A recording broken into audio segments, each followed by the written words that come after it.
Crank it up, let it roll. Stars and stripes in my soul. Steel toes on, boots in the gravel. Heartland truth on every channel. Open Bible, flag on the wall. We say what we believe or we don't talk it off. This is red, white and raised hell. Cowboy hat, church bell can't scare us into silence. We were born to rebel from the back road to the beltway. We won't fade, we won't fail. Proud, loud, standing tall. Red, white and raised hell.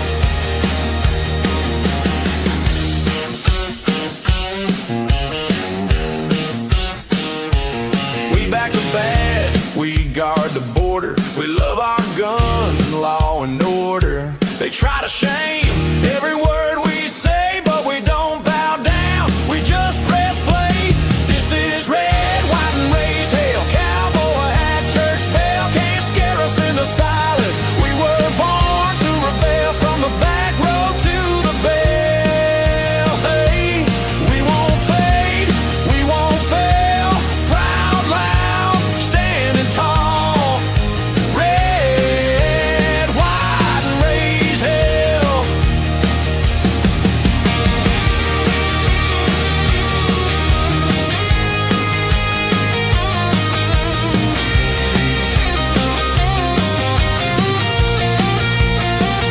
You can cancel the show, but not the crowd. We're still here, still talking loud. Hand of the free on every spell.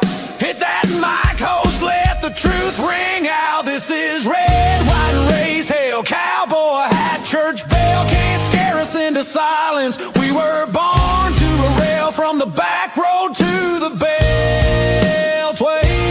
We won't fade, we won't fail. Proud, loud, standing tall. Red, white and raised hell.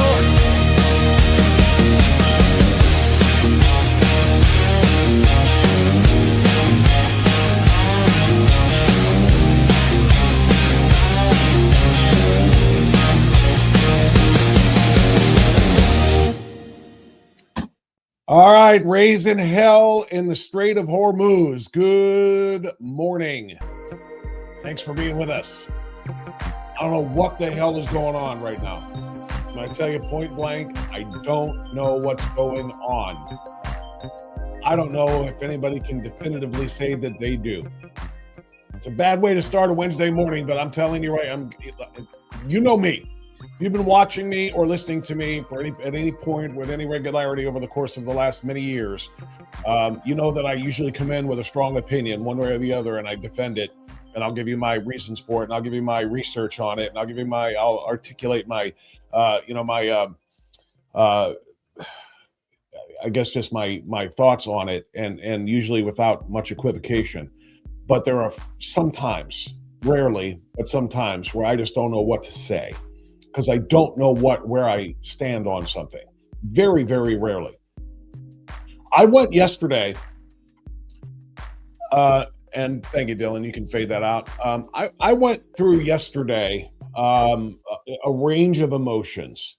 I was worried, obviously, about the president saying he's going to end an entire civilization to never be heard from again. I thought he can't mean that, but even saying that is really, really, really harsh stuff.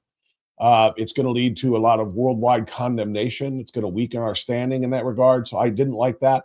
But then I thought, then again, what language do the Iranians understand, given what they do to their own people, killing, 30,000 plus of their own people in the last few weeks over protests? So maybe he's just using language that they will understand that will bring them to the negotiating table. So I gave him, the benefit of the doubt for that. And I mean, we pondered this all yesterday during the last hour with Kursanov, and trying to make sense of where it's going. But at the end of the day, we were all basically sitting by and waiting until 8 o'clock. The president actually did an interview with Brett Baer earlier in the day yesterday. And he said, look, you're promising to blow up their power plants and their bridges. Now, by the way, they have, at the point of a gun, no doubt, they have civilians, women and children included, barricading and lining up, in front of power plants as human shields.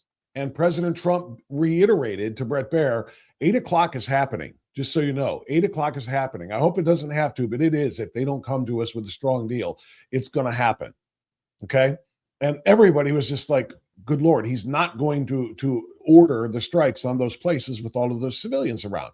The Iranians do this all the time. It's how they export that strategy to their terror proxies, to Hezbollah and Hamas and the Houthis and so forth. This is what they do. They that's why during the entire Israeli-Gaza conflict we've been talking about, the Palestinians, the Gazans, the Hamas fighters, they launch from hospitals and school buildings knowing that Israel won't fire back if they know that that's what it is, because they don't want to kill innocent people. But sometimes they have to fire back from where the bombing is and the missiles are being launched and the rockets are being launched. And then it's turns out to be a civilian area. And then they tell the world through propaganda that Israel is killing civilians.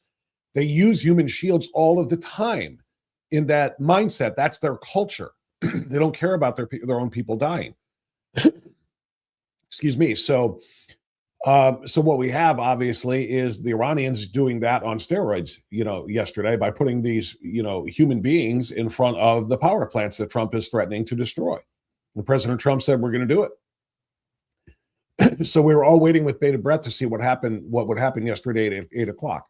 And here's what we got yesterday from the President of the United States. So I'm going to read his tweet, his Truth Social post from last night at actually about 6:30. He announced that 8 o'clock isn't going to happen the way we said it was. Here's why. Based on conversations with Prime Minister Shehbaz Sharif and Field Marshal Asim Munir of Pakistan, and wherein they requested that I hold off the destructive force being sent tonight to Iran, and subject to the Islamic Republic of Iran agreeing to the complete, immediate, and safe opening of the Strait of Hormuz, I agree to suspend the bombing and attack of Iran for a period of 2 weeks. This will be a double-sided ceasefire. The reason for doing so is that we have already met and exceeded all military objectives and are very far along with the definitive agreement concerning long-term peace with Iran and peace in the Middle East. We received a 10-point proposal from Iran and believe it is a workable basis on which to negotiate.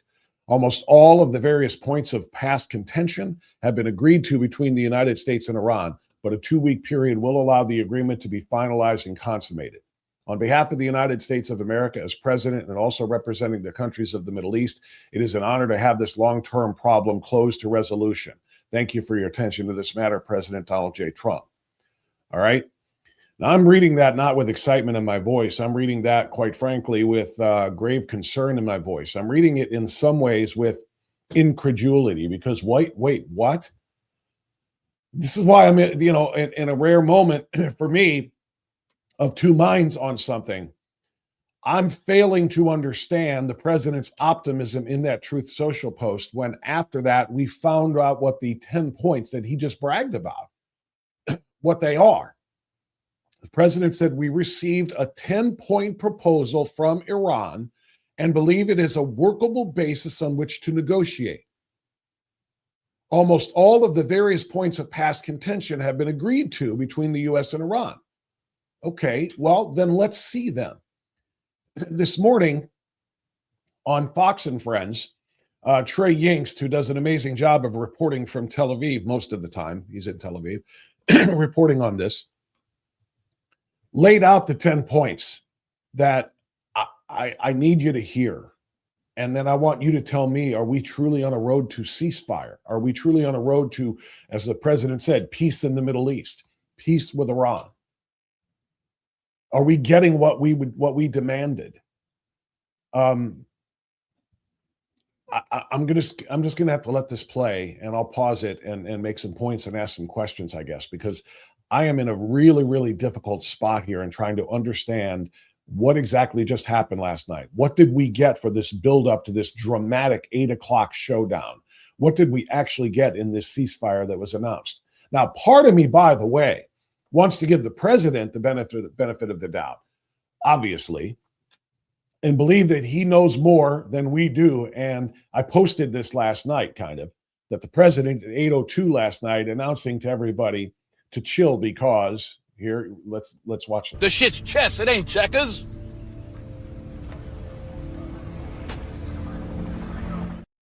When I heard what the president ordered last night, or not ordered, what he announced last night, I thought, I'm very, very confused. He must have a deeper plan than what is on the surface here because I'm not seeing this. And in my head, I heard Denzel Washington's voice as Alonzo, the corrupt cop in 2001, one of my favorite movies, honestly, of all time, Training Day. My mind, I heard the shit is chess. It ain't checkers. And so I put that up on social media last night just to kind of tell everybody, here's what the president is telling you at 8:02. Chill out because... The shit's chess, it ain't checkers.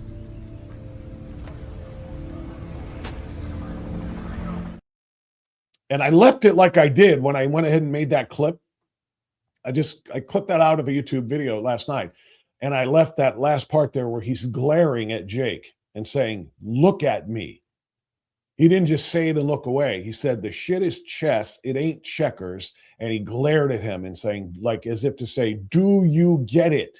Do you understand? That's what I want to believe. That was my take last night. I want to believe that he is playing chess here and not checkers, and there's a plan. But as of this morning, as I was watching this Fox News report on where we are, I'm in a very, very, I don't want to say a different place, but I am in a very questioning place because these 10 points that the president said last night are a great workable thing to negotiate from. I'm thinking to myself, how on earth are any of these 10 things negotiable, for crying out loud? It's exactly the opposite of what we said we must have. So I want to watch this with you, and I'm going to share it. Dylan is with us, but I'm playing this one on my own so that I can stop it at will. Because I want you to really understand what was supposedly so exciting that we can see peace with Iran and peace in the Middle East, according to the president, based on their 10-point 10 points of agreement. Okay, so let's watch this coverage and we'll react together. It was truly the 11th hour, down to the wire, when President Trump announced this ceasefire agreement shortly after the Iranians put out a statement matching the president's and then proceeded to launch missiles and drones at Gulf countries and U.S. ally Israel. Here, pause it right there. So what he just said was right. Iran puts out a statement matching the president's, and we've agreed to a 2-week ceasefire so we can negotiate. Okay? And right after putting out the statement, they break the ceasefire. Literally. Right after putting out the statement, they launch rockets at other Gulf states and Israel, which is, of course, our ally in this whole thing. So they broke the ceasefire literally as they were announcing the ceasefire. Does that make you feel good? It doesn't me. It does not make me feel good.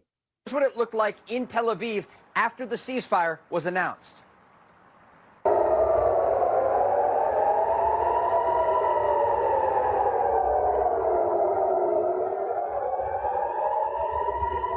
What you just saw there was an Iranian ballistic missile with a cluster warhead, those bomblets raining down on Israel's second largest city of Tel Aviv. This came after the ceasefire was announced by President Trump, and an indication that it will take time to get this agreement in place.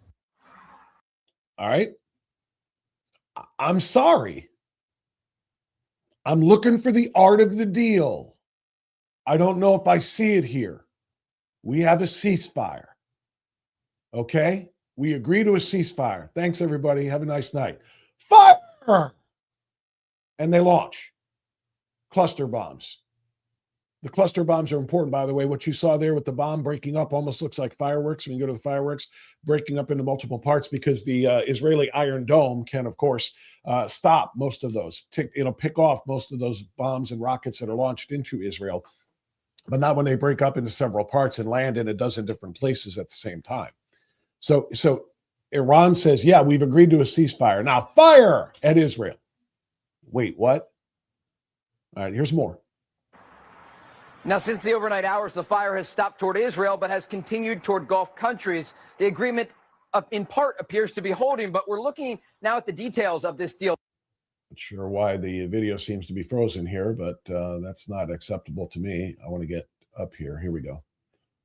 Toward Gulf countries, the agreement, in part, appears to be holding, but we're looking now at the details of this deal. The Wall Street Journal reports on Iran's proposed plan that includes 10 separate points. Some of them include the U.S. guaranteeing a non-aggression pact with Iran, continuing Iran's control over the Strait of Hormuz. Okay, let me just, this is where I want to freeze it, and I want to talk about why I am of two minds. While part of me wants to just trust that the president is playing checkers, not chess, the president's Truth Social post said directly that let me read it again.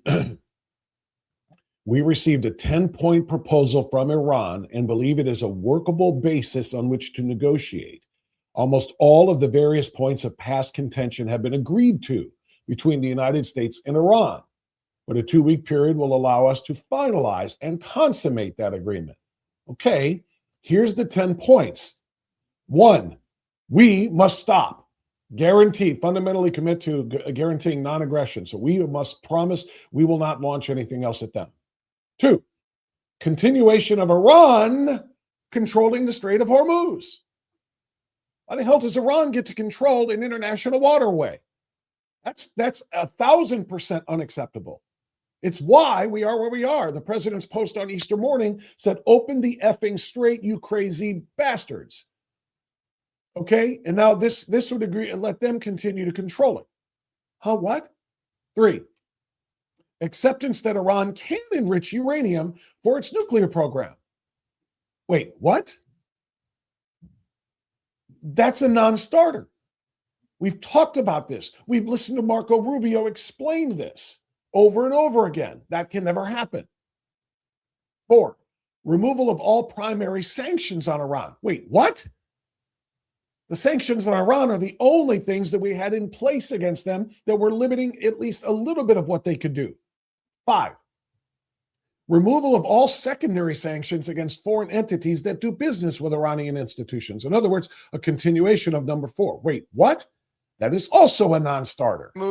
Acceptance that Iran can enrich uranium for its nuclear program, removal of all primary sanctions on Iran, removal of secondary sanctions, an end of all UN Security Council resolutions against Iran, an end to the IAEA's resolutions on Iran's nuclear program, compensation. I'm going to pause here because these are not on the screen at the same time Trey is reading them. That's why I'm reading them.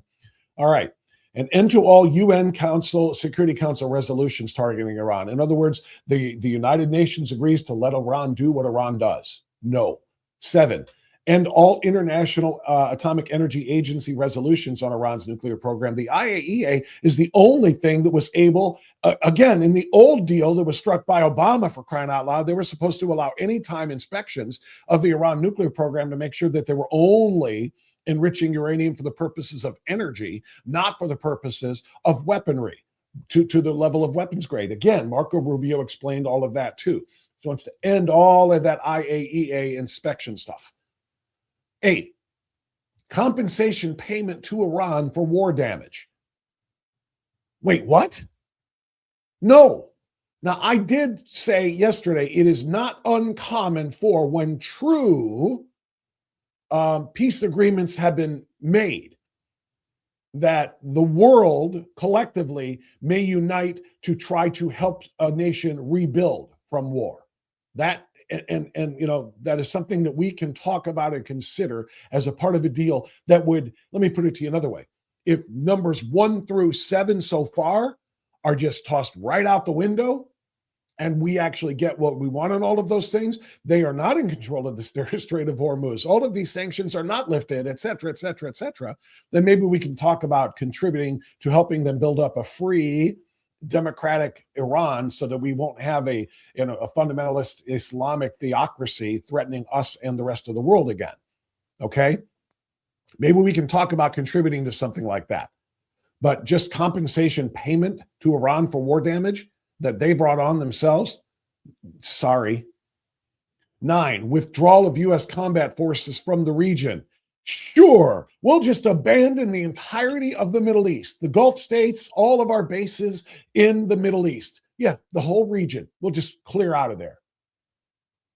Wait, what?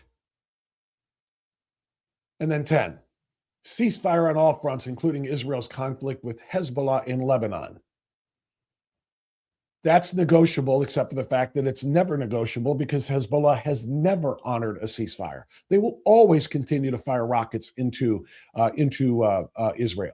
That is what Hezbollah does from Lebanon. It's what Hamas does from Gaza. All right? So I lay those 10 points out for you that Trey Yingst laid out on Fox News this morning, and I ask you, does this look like, what did the president call it again? Truth Social. A 10-point proposal that is a workable basis on which to negotiate. I would suggest to you there is nothing on the 10 that is workable. Almost all of the various points of past contention have been agreed to between the United States and Iran. Really? None of those points of past contention just listed here are workable, agreeable. A 2-week period will allow the agreement to be finalized and consummated. May I suggest to you, if we agree with one of those 10 things, we will have lost. This is where my faith comes in. My faith in God and my faith that we know better than this. That this is not as being reported. That this agreement that has been made public, this ceasefire agreement and those 10 steps, if you will, those 10 articles by Iran, and I guess they're their demands, the president calls them workable points, 10-point proposal, that all of this is just what's for show, but what's really being negotiated behind the scenes is much, much different than those 10. That's all I can hope for at this point in time because I don't know what else to believe. I want to believe President Trump when he basically said... This shit's chess, it ain't checkers.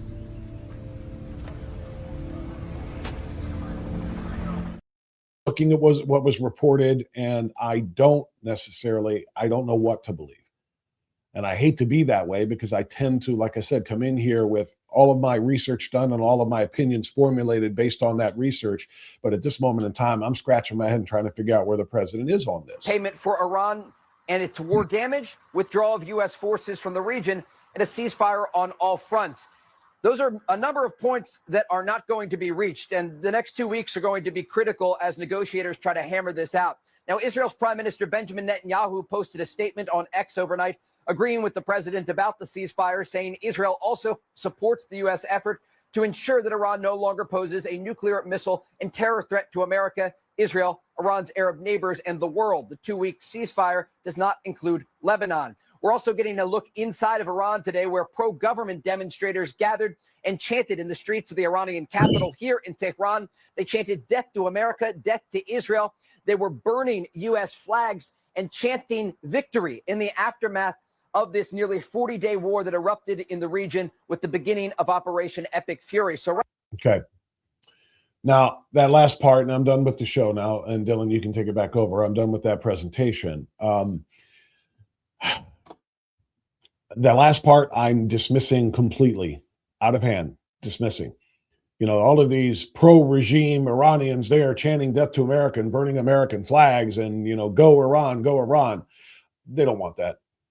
This is the same thing as the women and children lining up in front of the power plants, saying if you destroy our power plants, Iran did, you're going to kill all these women and children. You're going to do that? They weren't there voluntarily. Those women and children didn't want to be there. Women have been having burqa burning parties. They've been having hijab burning parties. They don't want to be living under the oppression of Sharia law anymore. They don't want to be living under the heavy-handed influence of the mullahs and the Ayatollah and the regime. They don't want any part of that. They're being forced to do that. And if they resist or protest, they're being killed. They're still hanging people even as this war is going on, or these war activities are going on. All right. So in the same way, I promise you, all of the people there on that square that you just saw, death to America, they are being forced to put on that show for the international community to make it look as though Donald Trump and the American forces are targeting these Iranian civilians, that these are the enemy that they are going after, and these people are proud Iranians, et cetera, and they're not. This is force. This is an absolutely compelled display being put on by those people at the risk of their lives if they don't do it. All right. So I don't, like I said, I'm in a position right now, and I'm going to share a couple of things with you before we talk to Tom Z. Our friend Tom Zawistowski is going to be checking in here in about 5 minutes or so. But I want to share with you rather a little bit more from this. Look at number 2 on our list here, Dylan. Breaking the Iran confirmation. Okay, let's fire that one up. All right, there we go. Yeah, let's play that if we can, please.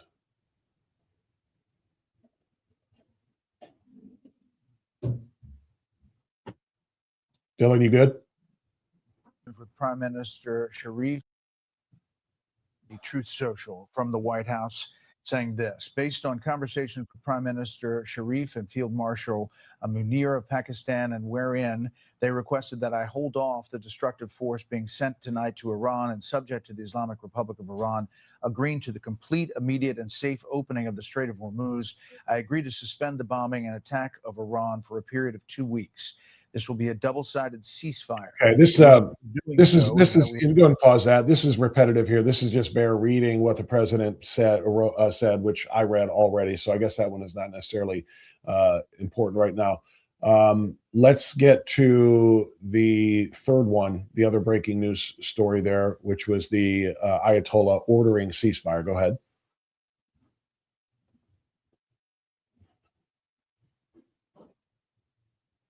Dylan, you got me? I got it right here.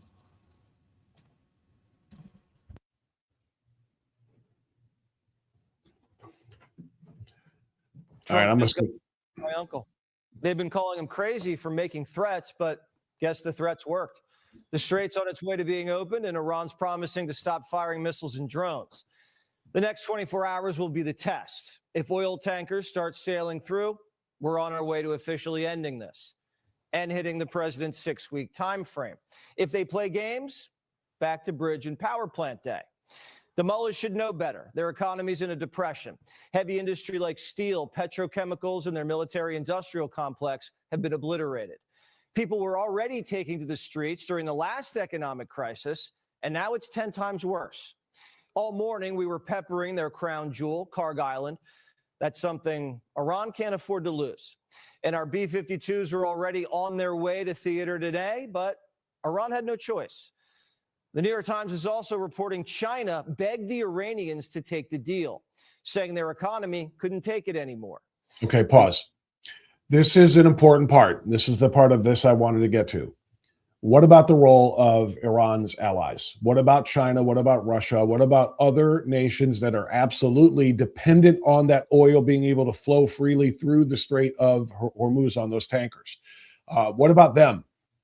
And what you just heard Waters' report from last night is important. It's of note. China saying, give the Americans at least that. Let them get this oil flowing, because it's not about the Americans. It's about them. Their economy cannot handle the extraordinarily high price of world oil now, the world price on the world market, and their massive gas lines and everything else in China. So they are putting a little bit of pressure on Iran to accept this as well.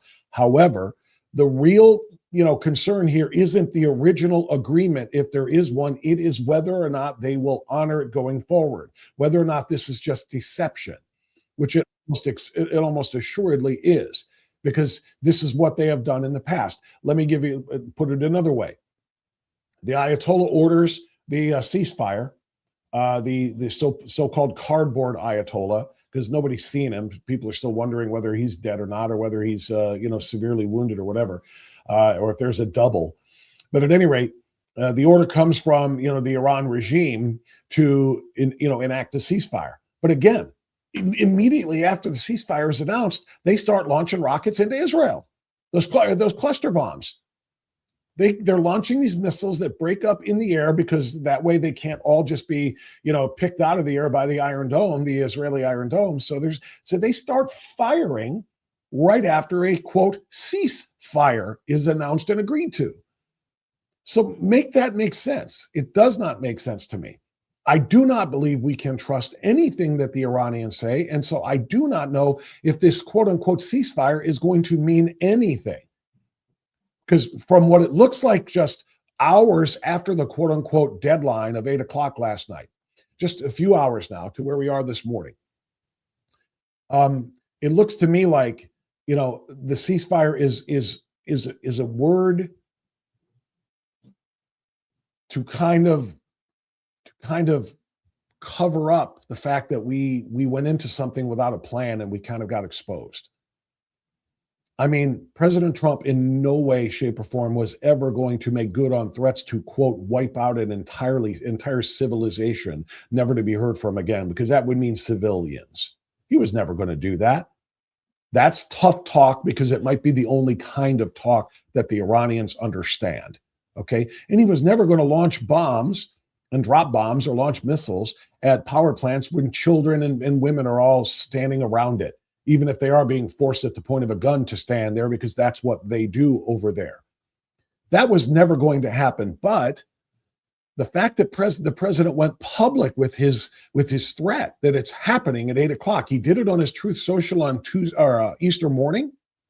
And then, like I said, just shortly before 8 o'clock last night, he goes on and tells Brett Baier, okay, we've agreed to a ceasefire. We've agreed to a ceasefire because we're getting most of what we want in this plan and in this proposal, if you will. He had to do something to explain away why we're not firing and why 8 o'clock isn't happening, as he said earlier in the day that it would.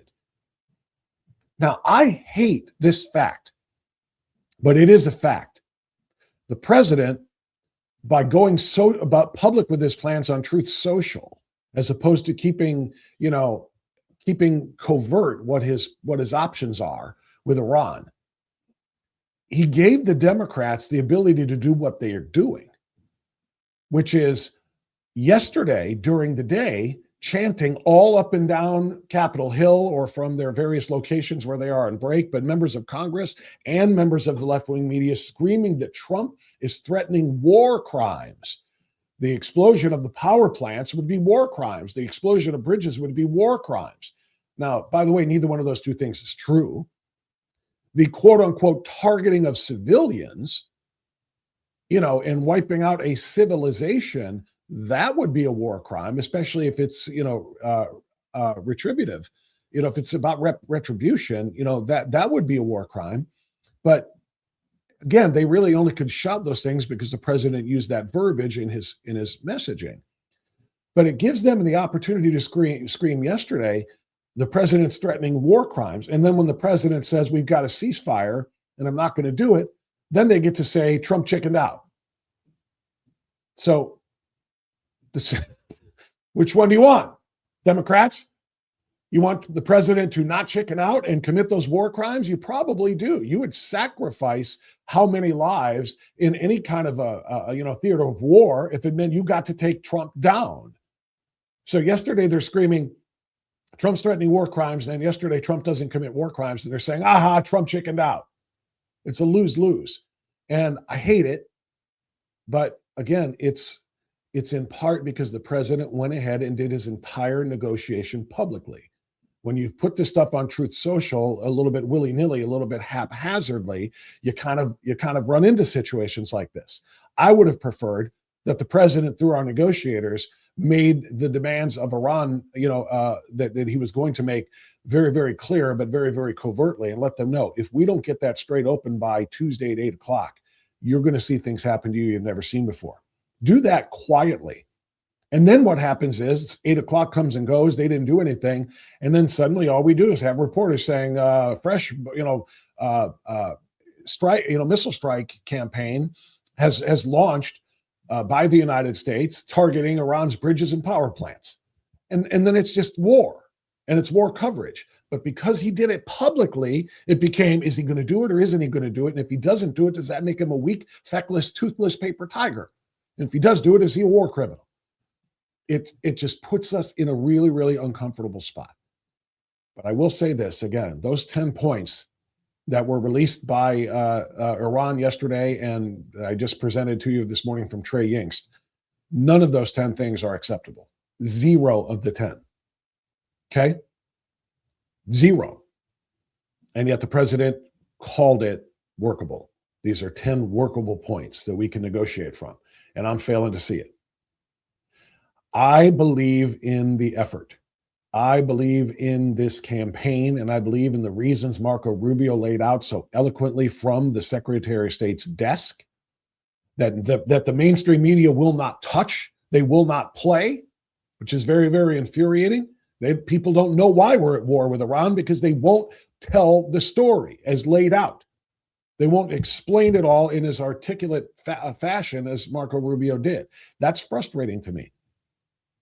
But I believe in the war effort. I believe in the time needing, like I said before, numerous times, President Trump wouldn't have just chosen, a war of choice in the middle of the second year of his second term, the midterm season, when we have to win.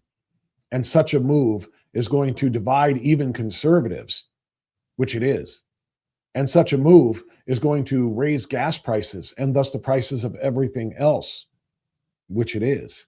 He wouldn't have done this if it was his choice because it just hamstrings the midterm, campaign. There had to be a reason why he's doing this now. And Marco Rubio laid it out. There is. And I'm with it. And I'm with the president. But the way this is being handled from a negotiation standpoint, negotiating by Truth Social, I think is destructive. And I think what happened yesterday, this trying to paint this as being something that's workable, and we look forward to peace in the Middle East and peace with Iran, I don't think it's workable. And I think we have some questions that need to be answered. All right.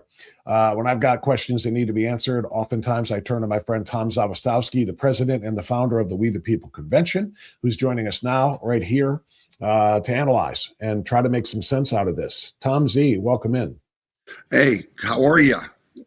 I don't know how I am, Tom. I really don't. I'm very confused right now. Probably good.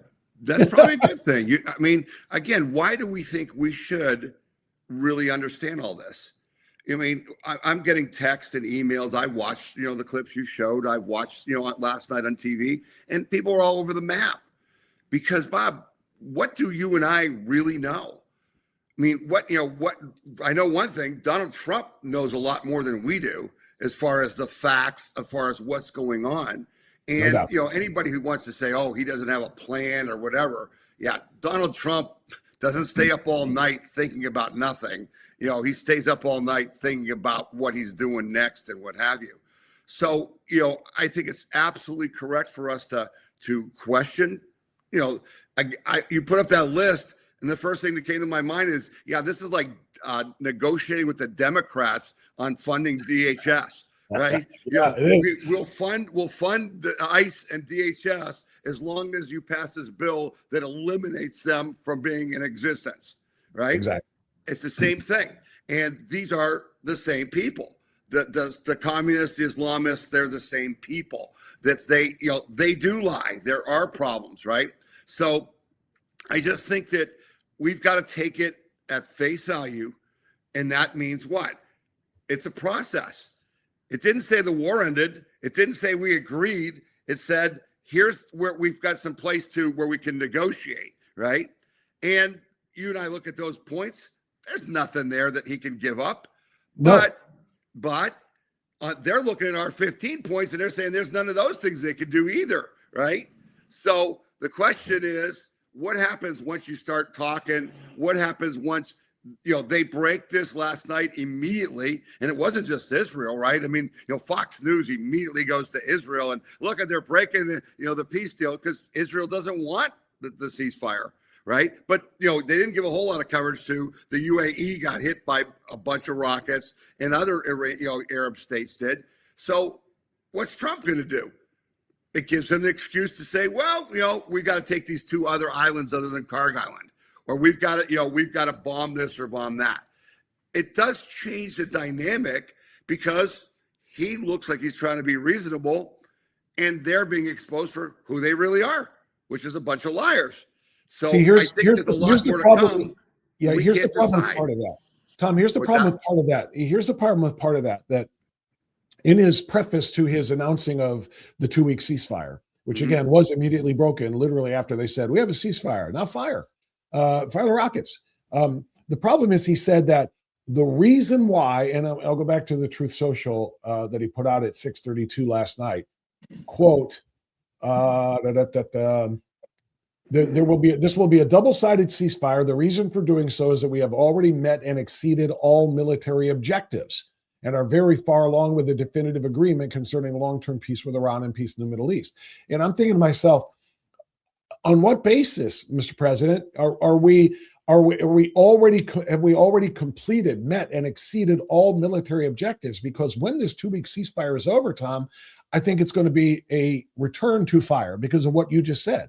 They gave us 10 points that in no way, shape, or form will we ever agree to. We gave them 15 that they'll never agree to. The war continues. Well, if the war continues, how can we have already met all of our objectives? So there's just a lot of really contradictory statements coming from the president. I don't know if these are necessarily what the Joint Chiefs would have in mind and what the Pentagon would have in mind about how we want to play this. Well, that's exactly right. And Trump said it when they had the press conference about the rescue of the airmen, right?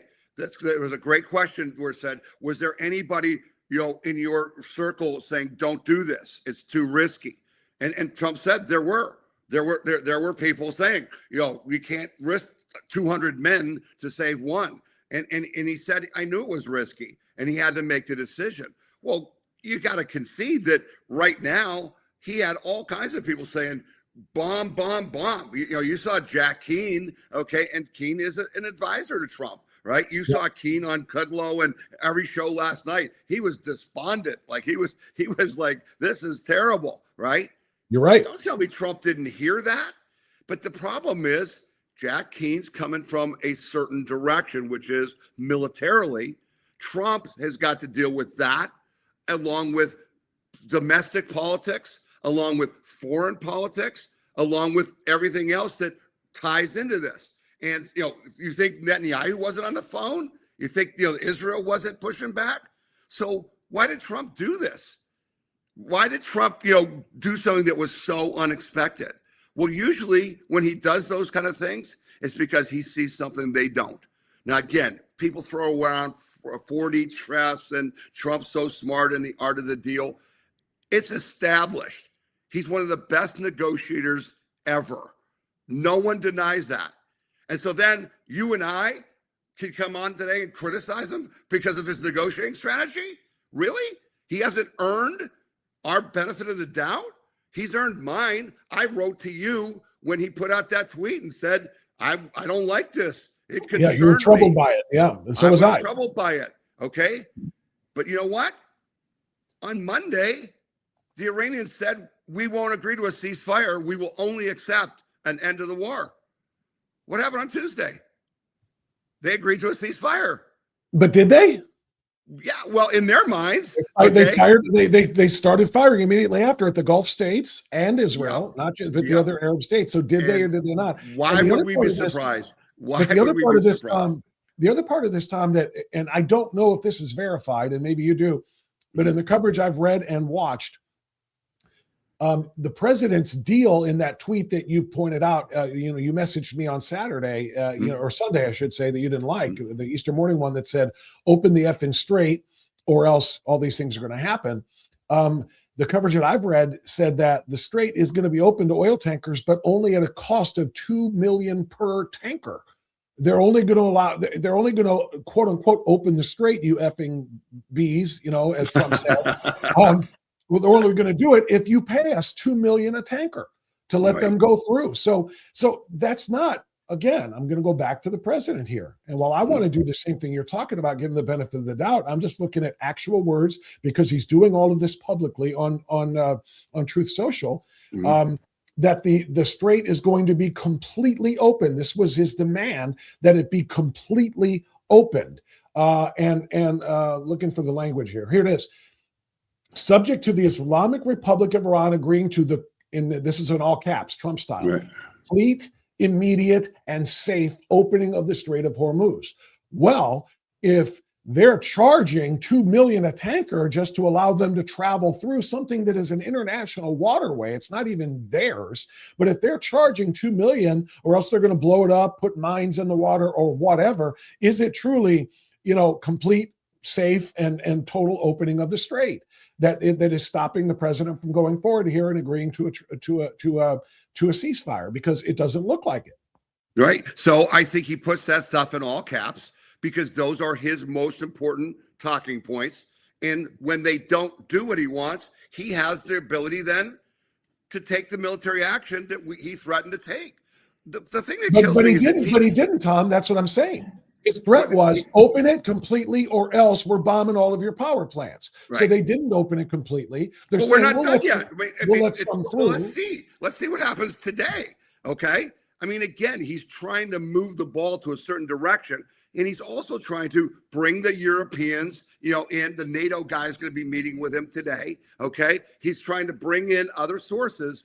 And I just texted you before I came on a little clip from Gordon Chang about China. No one's talking about China.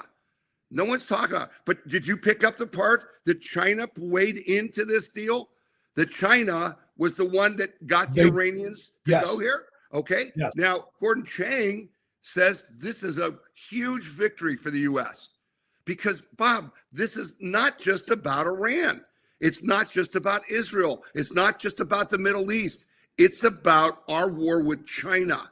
And I always bring that up when I'm on your show because it is. And that Gordon Chang piece, he's talking last night to Laura Ingraham, and he says this was a big thing because China is dependent on Iran, and Iran was really a satellite of their attempts to destroy the West. No doubt. Now Trump is trying to bring them into this, and geez, we'll see what happens with that. Does China have to get involved with opening up the Straits of Hormuz because they get 80% of their oil from that? I don't know. Can you imagine that? Can you imagine the United States and China on the same side? In this case, yeah, I can. I know that's crazy, right? To think about it. But, I mean, but that's the way Trump thinks. He doesn't think about the thing in front of him. He thinks about, geez, I can do this as part of something much bigger. And I think that's what we mean when we say he's playing 4D chess and things like that. Now, again, we don't know. I'm sure I'm not happy. I hope today that we do take some military action. I hope that there's a tit for tat. I think that, there's those 2 islands that I referred to that Oman, I think it is, or one of the UAE or somebody actually owns the islands, but Iran has control of. There's a nice little piece to say, the UAE wants to have troops involved. We help take the islands and they take over. Now Iran gets a message, hey, you're starting to lose territory. I don't know what he's going to do. I know he's not going to agree to those 10 points. Can we agree on that? Do you think Trump will agree to any of those 10 points? In zero. That's why I went through all 10 I know of them. that's true. Okay. Which means though that we don't have a ceasefire. We don't.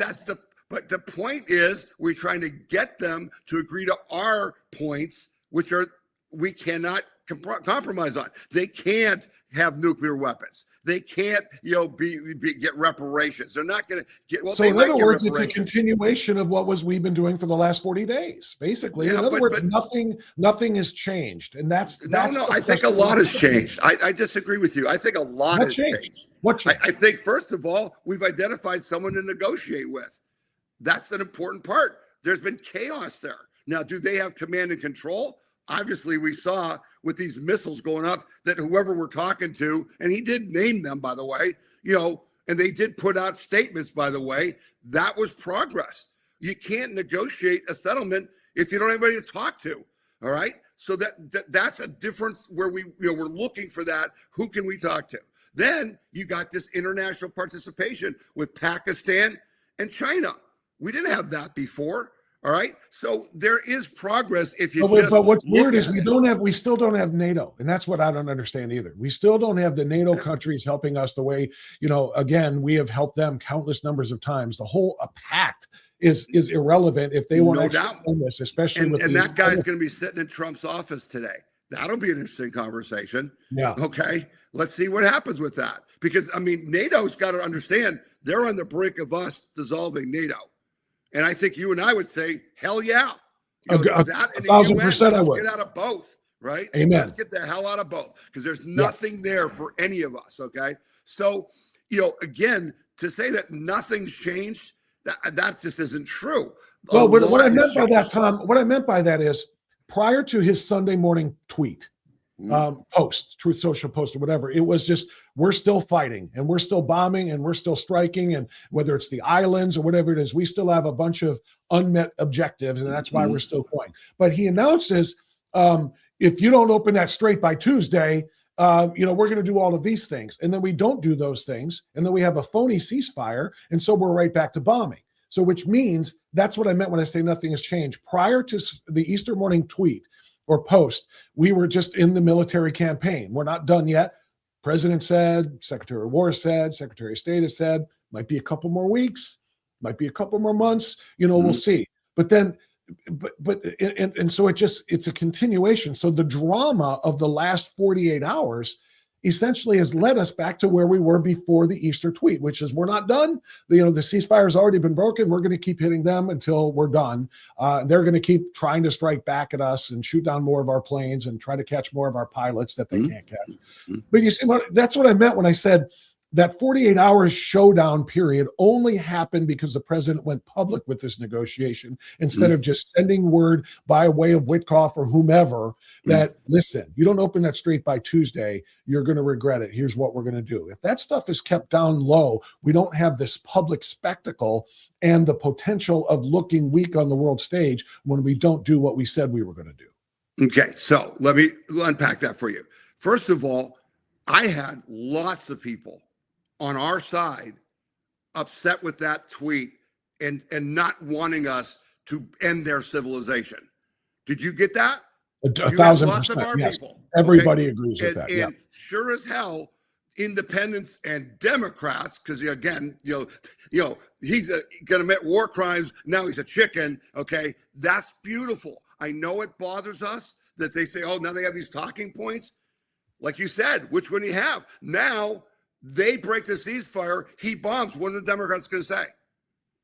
It's a tough thing, right? Because you said he was committing war crimes. Then he doesn't commit the war crimes. You say he's a chicken. They break the ceasefire and he bombs them. What are you going to say? Public opinion matters. I had huge pushback from people who did not want us to bomb them into oblivion.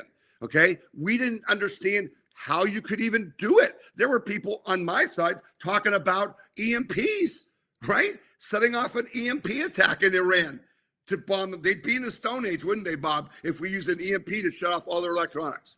Did you get any of those emails? I did not hear any of that. That's no. I got tons of those emails. Okay. Yeah. So my point is, this was important for Trump to, after you say he's freaking insane, the guy's nuts, to look like he's reasonable. Okay. It shifts the whole dynamic. Now, ball's in Iran's court. He knows they're a bunch of damn liars. He knows they're not going to keep up with it. So guess what? Prove it. Show them that they're unreasonable. Show that their word doesn't matter. So now when you say, we're taking Karg Island, it's a little different dynamic. And I think there's method to the madness. I mean, it's just that simple. There's method to the madness. And so, again, I'm not saying I like what happened. I didn't want that tweet. I did not like that.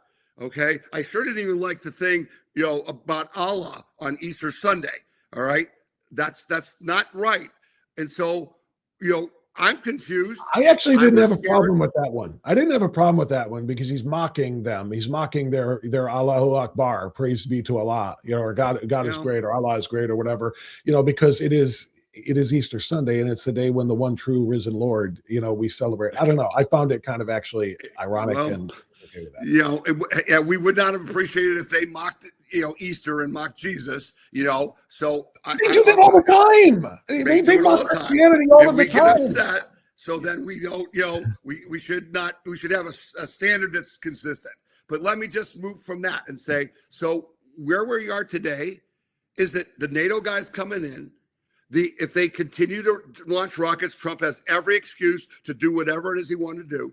If we can continue to see the de-escalation and some movement towards the opening of the straits, that's a win for Trump. If not, he certainly got the target list ready.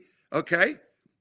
Our guys are getting a day of rest. Okay. Let's refuel those jets. Let's, send some more supplies in. We're ready to go. I don't think that we've lost anything. I think that we've gained something. And I think that with China getting involved with the negotiations and trying to help open the straits is what Trump's ultimate goal was. And we'll see how that plays out because they definitely had a role. I want to see it that way. I can't because we didn't gain anything. What are we gaining? The strait is open for ransom. For ransom. $2 million a boat. Who's paying for the $2 million a boat, by the way? Us? NATO? Don't worry. France will be happy to. Don't worry. Okay. France and Germany. The point is somebody is giving Iran $2 million per boat so that they have more money to do what? To build more munitions and to fund more terror and so forth. We're paying Iran to let the strait open when the president said, open the damn strait or we're blowing you to smithereens. Yeah. So we're paying them. They're holding that. So I don't see that as a big win. In fact, I don't know how that's going to help world. I don't know how that's going to help world oil prices either. If the cost of the boat is $2 million per. We're projecting. I haven't seen anybody write that check. I haven't seen Donald Trump agree to that. Again, we're projecting. We're trying to play this out way further than we can with the knowledge we have. Listen.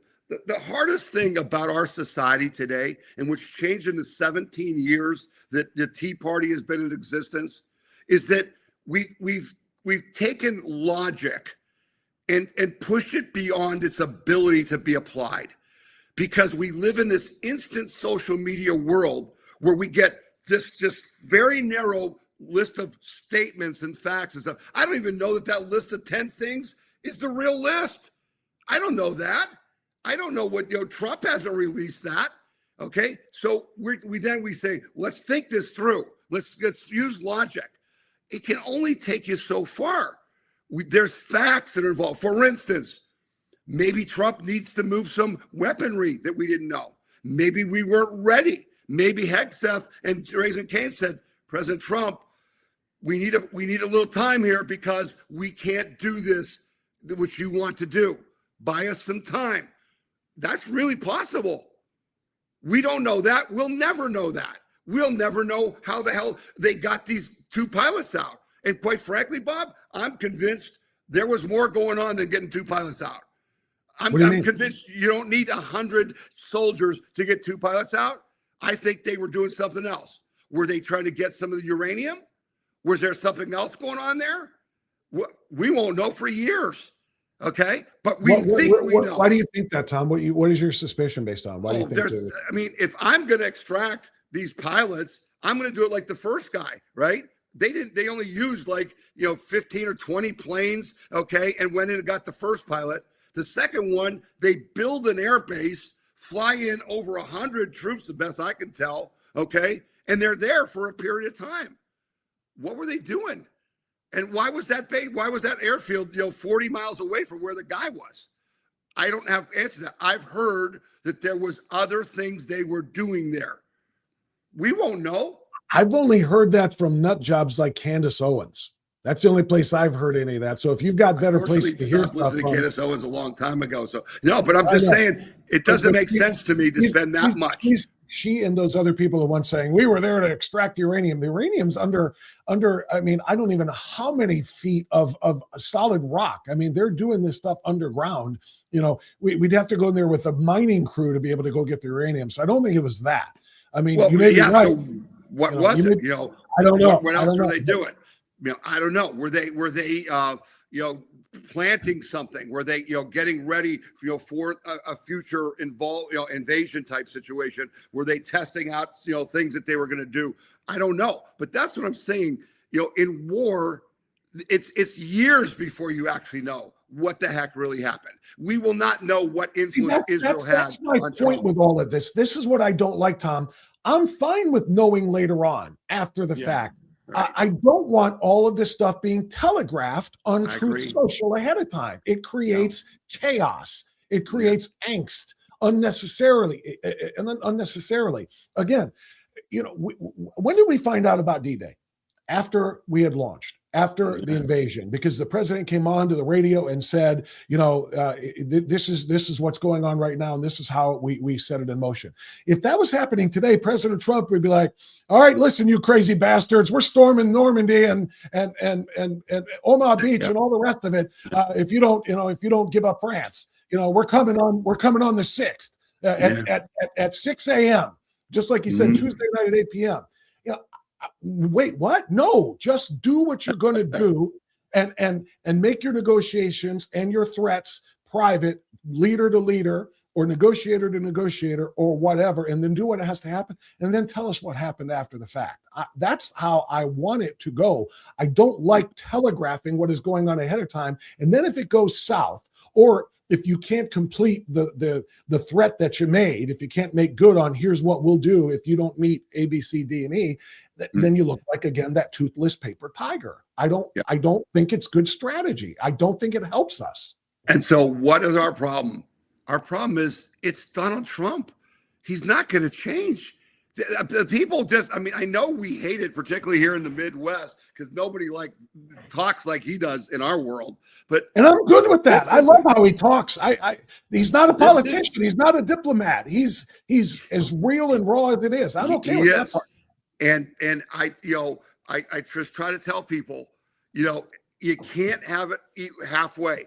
Either you trust Trump or you don't, and you're going to have a lot of pain in the process because he is who he is, and I trust him. He has earned our respect. He has earned our trust. People say, "Oh, you're in a cult. You just everything he does, you agree with." You and I talked about. We didn't agree with that tweet.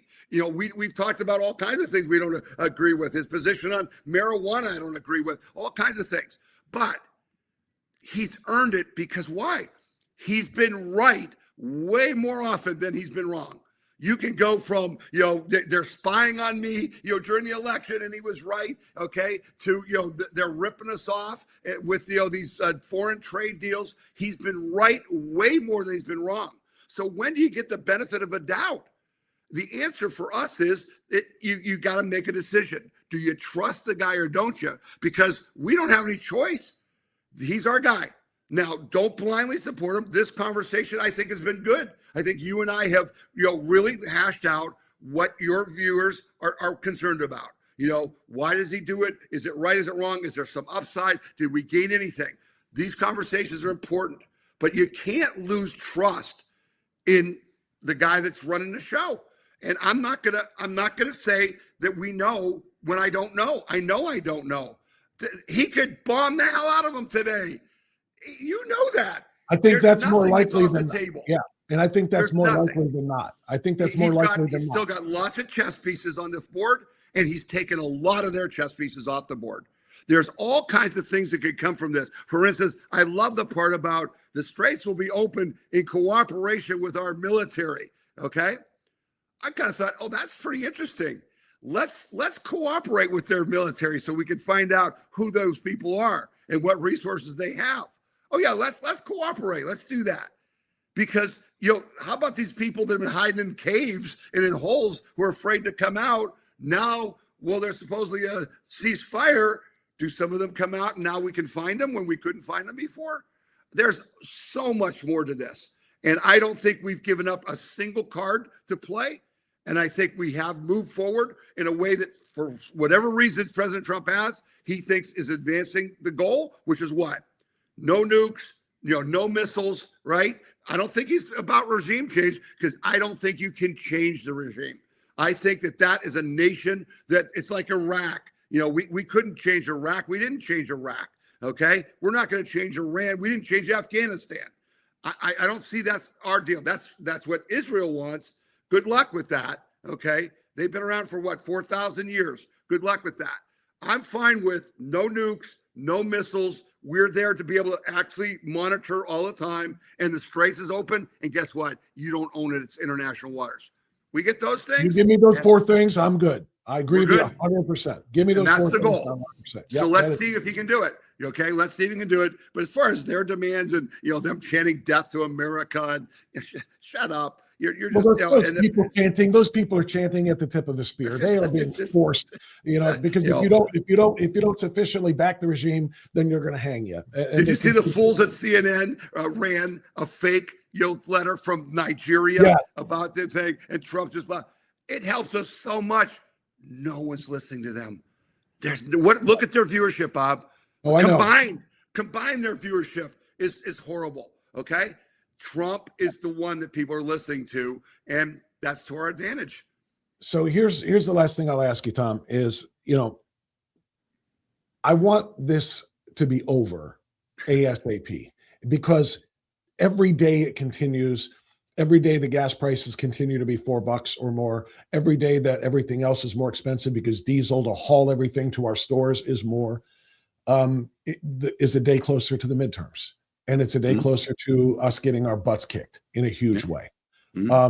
So I want it to be over sooner rather than later. That doesn't mean I want to abandon the mission where we don't get those four things, where we leave and they still continue to enrich uranium and can make it weapons grade and so on and so forth. And the missiles that they continue to produce and continue to use and attacking their neighbors and blah, blah, blah.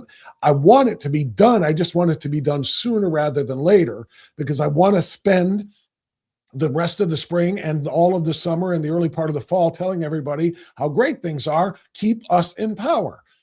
So time is of the essence here. So what I would ask you is, did the last 48 hours or 72 hours, did they hasten the end of this thing, or did they delay the end of this thing in your opinion? I think it hastened it. And one of the main reasons, I'll go back to China. I think that was a key thing, that China needs to play a role in this, because Iran is dependent on them. Okay, for the missiles, for all kinds of technology, they're dependent. I think it advanced it, because if we can get China as part of the solution, that's a big win for us. And timing, I agree with you, Bob. I'm worried about this election. I'm worried about getting our people out to vote. Hell, even if things were great, the left is telling their people it sucks. Look at the polling. Half the people thought it was bad before the war. What nobody understands is, when Joe Biden was president, the gas price was $5 a gallon nationwide. Oh, but no, this is terrible. Okay, look at the fundamentals in the stock market and stuff. Look at what's going on. We're actually doing pretty well. And if they do end this quickly and prices come down on oil and gas, we're going to have a boom like we haven't seen since Trump's first term. Can he do it? Hell, what I hate about this is if he did do it, everybody would act like, well, he should have done it. What he's doing is unbelievable, Bob. This is frickin' war. This is a country with 92 million people that have like the 5th biggest army in the world. And we're acting like, oh yeah, you should be able to finish in 6 weeks. Shut up. Shut Amen. the hell up. Okay. This is a major thing. And they're setting him up to give him no credit. The only thing is, if he fails, we'll jump all over him. But if he does it, they'll say, well, that was easy. We had all the weapons and stuff. Shut up. This is amazing what you're seeing. This is beyond amazing. And if you're not amazed, you're just biased and you're not looking at it. You're on the other side. If you're not amazed, yeah, no, I agree with you. You're and they've been doing this. They've been doing this since day 2 of the campaign. Yes. And that is openly putting us to lose. Losing. Yeah, they want us to lose. They would rather have us suffer a military defeat that makes us less safe around the world and here at home, as long as it means Trump has to tuck his tail and go away. You said it in the beginning of your podcast. You said they would have been glad to see Trump kill children. They would have been glad because all they want is power. They don't give a damn about America. They care about them having power. Donald Trump, you think he hasn't proved he cares about America? What Republican would ever have done this when there's an election year? You think the Bushes would have? You think any Republican would have done this? Why did he do it? Because for America, this is the right answer. Because you know what he knew? If he didn't do it, no one would ever do it, and they would get the weapon, and we would be done. Does he get any credit from that? Are your listeners going to give him some credit for that? How about some credit for that? He did what no one else had the balls to do, Bob. And then you want to say, oh, Joe, he didn't do it fast enough. He didn't do it the right way. Shut up. Support the guy in his mission. Yes, we can have this conversation. I messaged people about the Trump tweet.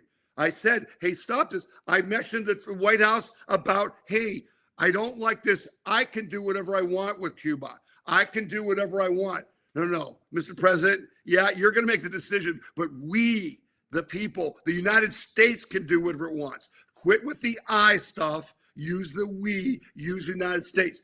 We are pushing back where appropriate, but my support of this president has not wavered 1 inch.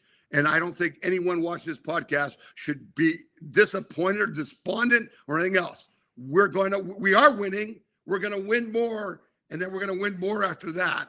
And that's what he promised. And I have no doubt about that.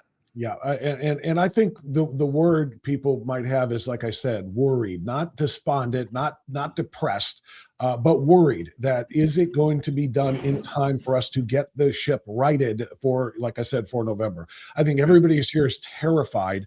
I'll speak for me. I am terrified of this war stretching out, and again, not for the sake of the war. Again, I did a video on this too, and I put this in my newsletter. 7 months, Obama bombed Libya. 7 months, nobody had a problem with it. No problem. We're bombing for 3 or 4 weeks here, and they're saying, what's the matter? And he killed no civilians, Bob. I'm sure he killed no civilians. Yeah, of course.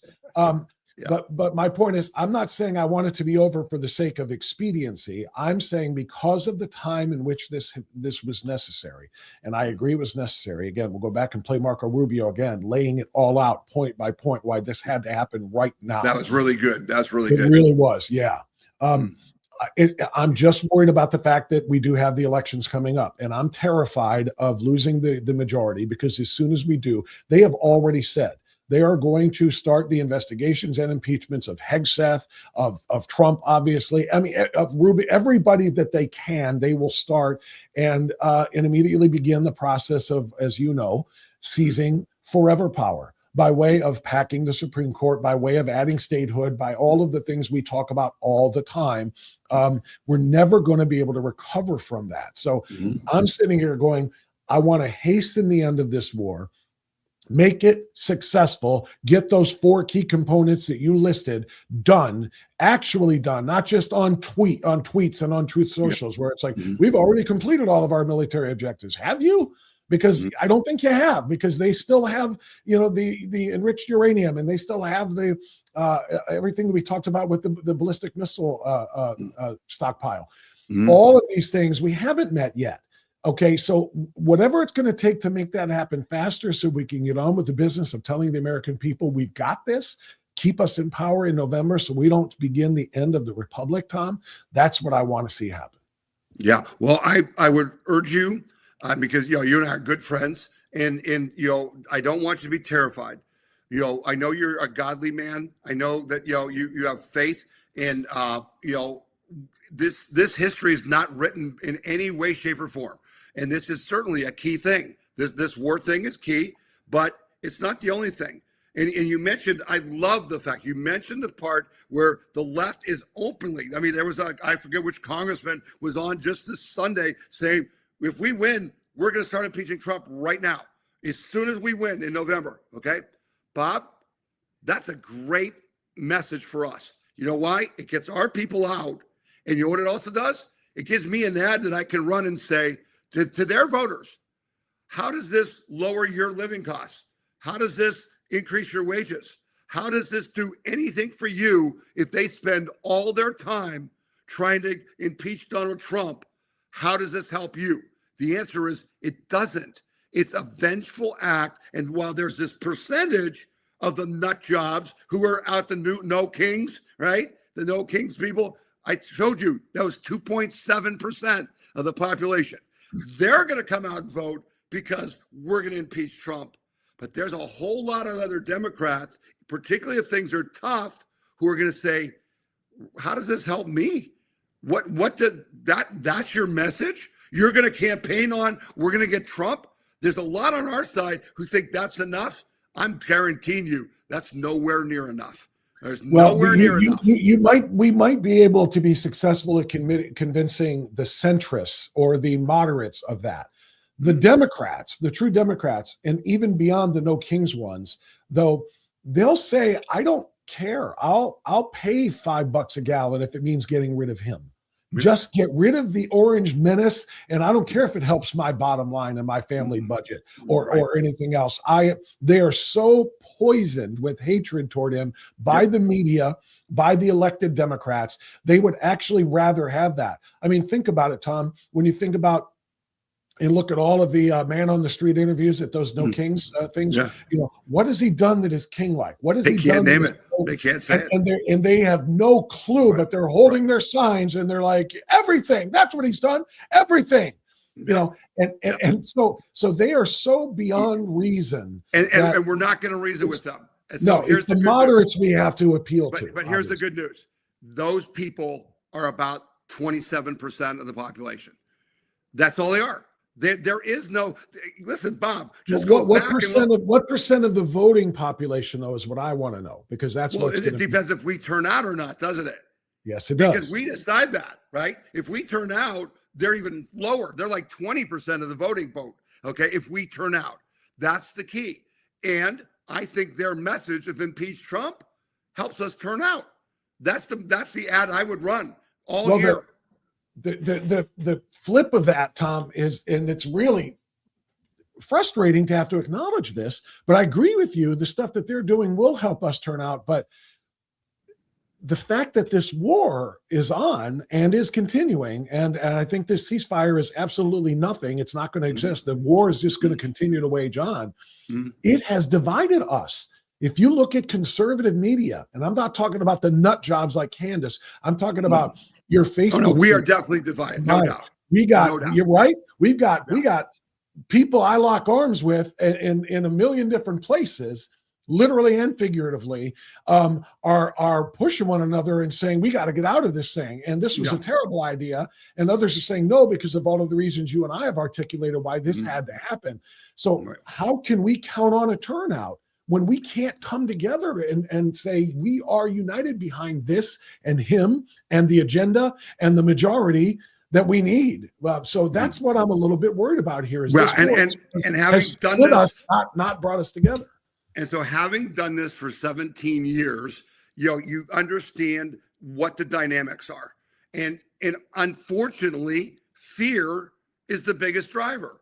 Unfortunately, it's fear. And the Democrats use it all the time, right? Donald Trump's a dictator. Donald Trump's going to, he's going to lock you up. ICE is looking for U.S. citizens, right? They use fear all the time. And the reality is our people, regardless of our disagreements, we lived through Biden. We lived through Obama. We haven't forgotten. We still have our J6ers who haven't received, restitution for what was done to them. We remember what it could be like. That fear will reunite us. I really believe that, because we're not stupid. We understand, he shouldn't have gone in the war. My gas prices are too high. But the real question is he going to do a better job of fixing it, or are they? They're not going to fix it at all. They want to increase it, right? They want to stop us drilling, right? You've already heard them say, we need more wind and solar now because these Straits of Hormuz are closed. They will never stop. They must be defeated. We understand that. We will turn out because we will understand in our best interest, we must protect, as I say, every Republican with a pulse has to be voted for in this election. I don't care. John Husted, we could do 20 broadcasts about the things we don't like about John Husted. You know what? We're going to elect John Husted because John Husted has been loyal to Trump. He's voted for what we need him to vote for, and we can't afford to lose a Senate seat. I don't care what he did during COVID. Yeah, that's bad, and I didn't like it. Me particularly, I was calling it out. I was the biggest advocate against what they were doing. But you know what? I'm going to work like hell to make sure he wins. And the way I'm going to make sure he wins is getting this message out that, they're going to destroy our nation and they're going to hurt you personally like never before. And don't believe me, just listen to them. So you know what? You got to elect every damn Republican with a pulse when we don't like most of them, let alone all of them. But we're going to do it because it's for our best interest. Yeah, and it's a frustrating reality that sometimes we have to elect Ron, not to impugn John Husted, because I agree with you 100%. And he's doing a fine job as a senator. He's voting the right way. He is sharing the same message and so forth. He's with us. But it's a shame that we have to vote for rhinos with a pulse because, I would rather have conservatives with a pulse, but we do. Anybody that's got the R after their name is going to give us a chance of having the right vote on crucial things, both in Columbus and in Washington. Yeah. So what helps me with that, Bob, so I'm kind of looking at it in like a multi-step process.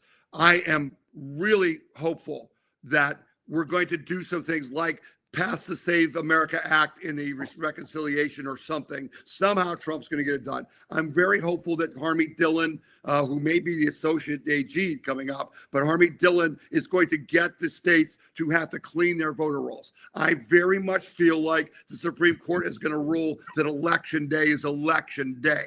I think there's a really good chance the Supreme Court is going to rule that gerrymandering districts is not going to work. I do think that Trump is going to have ICE agents outside of polling locations, whether the Democrats want it or not. And I think all of that is going to make a bigger difference than most people understand in November. But you know what's going to do for us? Once we do that, in the subsequent elections, you and I are going to finally be able to put some people up that we want to elect and have the ability to elect them, because right now we don't. God willing. God willing, we have that. I can only hope. Tom Z, thank you, my friend, for all of your thoughts and all of your analysis of this. You've been right on about so many things in the past. That's the reason I wanted to get you back in here to do this. And again, it's a tough thing. There's no doubt about it. There's no easy answers to any of this. I still would prefer that we are analyzing all of this in hindsight rather than in real time, because we're not doing all of this. Bring me back for that. I want to be back for that. Yeah. But yeah, we've got to deal with the hand that we've been dealt, and this is it. So keep praying, everyone. Pray for President Trump. Pray for our troops. Pray for all his staff.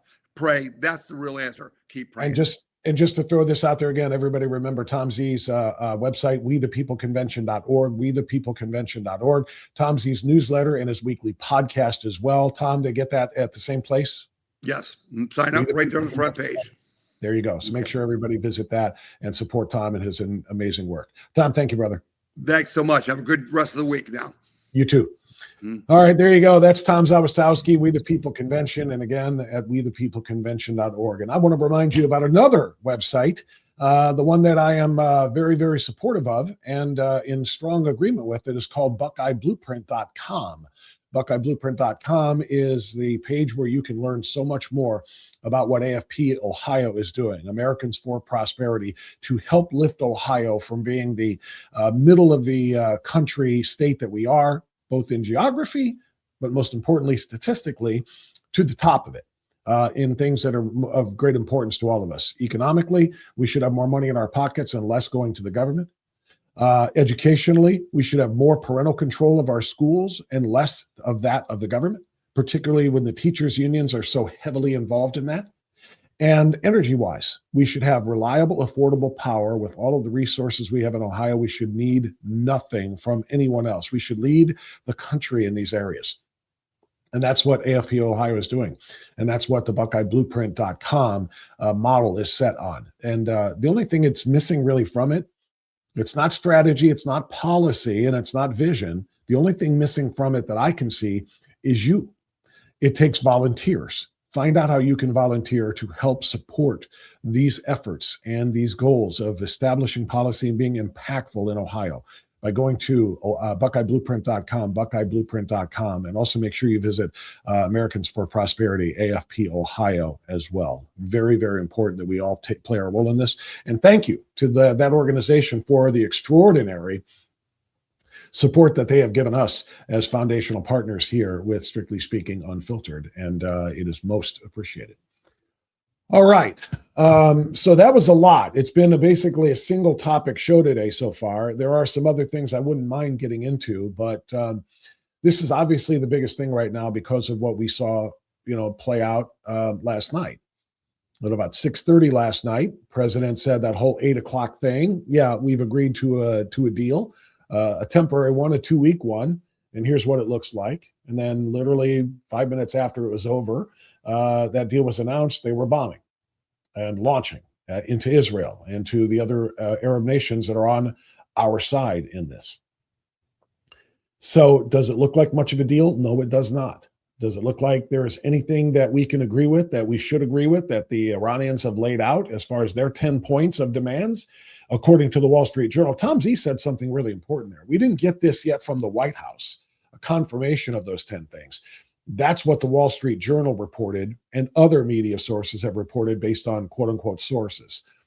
So let's assume for the sake of the conversation that we have, that is the legitimate list. It's a non-starter. 1 through 10, they're all unacceptable, which means we don't have the terms in place to negotiate a permanent ceasefire and an end to the Iranian threat, which means we're right back where we started, which is kind of why I said to Tom, we had that little debate. Like, are we any better right now? How are we any different right now than we were before the last 48 hours? And the answer is, I still say, my point in that debate is we're not. So we're still plowing forward with things as they are. Bottom line is, I just don't think we will ever be able to trust Iran without deposing the Iran regime. And that doesn't mean we get to be a part of regime change and to help,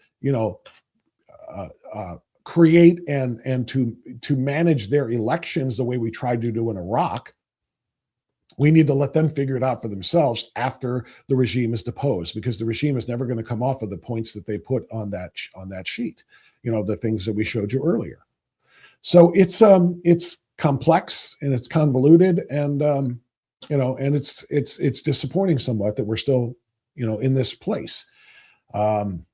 I would just rather this be done on the QT rather than publicly on Truth Social. Now, having said all of that, I want to respond a little bit to something Tom said and other people have said about the colonel being rescued from the mountains in Iran after that F-15 was shot down. Again, the pilot was rescued in about 7 hours. They knew exactly where he was, and they got him. But the colonel who was running the weapons in the back of that plane wasn't found for about 36 to 48 hours. So he obviously, turned on his beacon, his transmitter, used a code basically to say, this is the real me. Don't go for any fake transmitter codes. And we all know what happened. And eventually he was rescued. And some people are saying they think it was more than that. I don't know if it was or it wasn't, but I do know that there was an amazing video. And Dylan, see if you can grab this one. The headline is, "This is better than the Lego movie." Now my kids are older, they're not young anymore, so I wouldn't take them to the Lego movie, but I understand many people would and are. And if you know anything about the Lego movie, make sure you enlarge that, Dylan, so everybody can see this. Somebody has put together a recreation of the American rescue in Iran of the colonel, Lego style. And this was posted last night. It has gone viral, hundreds of thousands of views already. And I enjoyed it so much, I want to share it with you. So Dylan, fire it up.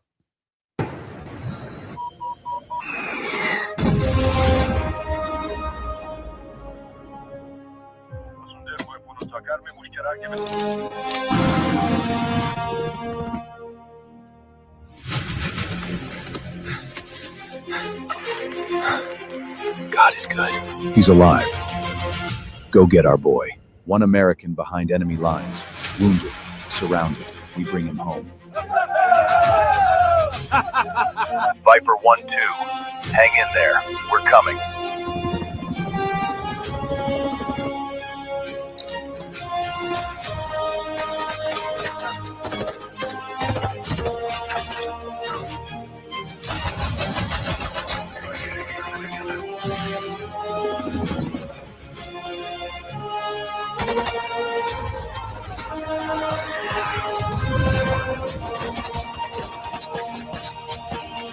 Coming in danger close. Keep your heads down. Colonel, let's go home. Package secure. Heading to extract. I don't know who does these things, and I don't know how they do them in like 5 minutes. But that's just amazing. Everybody that has posted on that, everybody who has commented on that has smiled and laughed and loved it. I sent it to some people last night as well who are friends, just so that they could have it. So I figured I would share it with you as well. That is the one part of all of this, the Lego fun notwithstanding, the rescue of the colonel, that I'm going to continue to hang my hat on. I did commentary on the show, and I did a separate video too about how this can break their spirit. Because again, the damage they could do propaganda-wise if they had any American soldier or airman of any rank, but the fact that it's a United States officer, a colonel, and if they had him, the things that they could do to exploit that for their gain are it's hard to even quantify. The fact that they went looking for him with as many people as they did, including offering civilians money to capture him and bring him back, and they couldn't do it. I just think that was, as much as anything else, so, I don't know, dispiriting to them and inspiring to us. So that part of the story, and I can't wait to see, to meet that man, to listen to him, and to talk about, and also from the heroes. Usually this stuff is done well after the fact, after the battles are done. But the heroes who rescued him and how that whole thing went down, because that's just an amazing and inspiring story.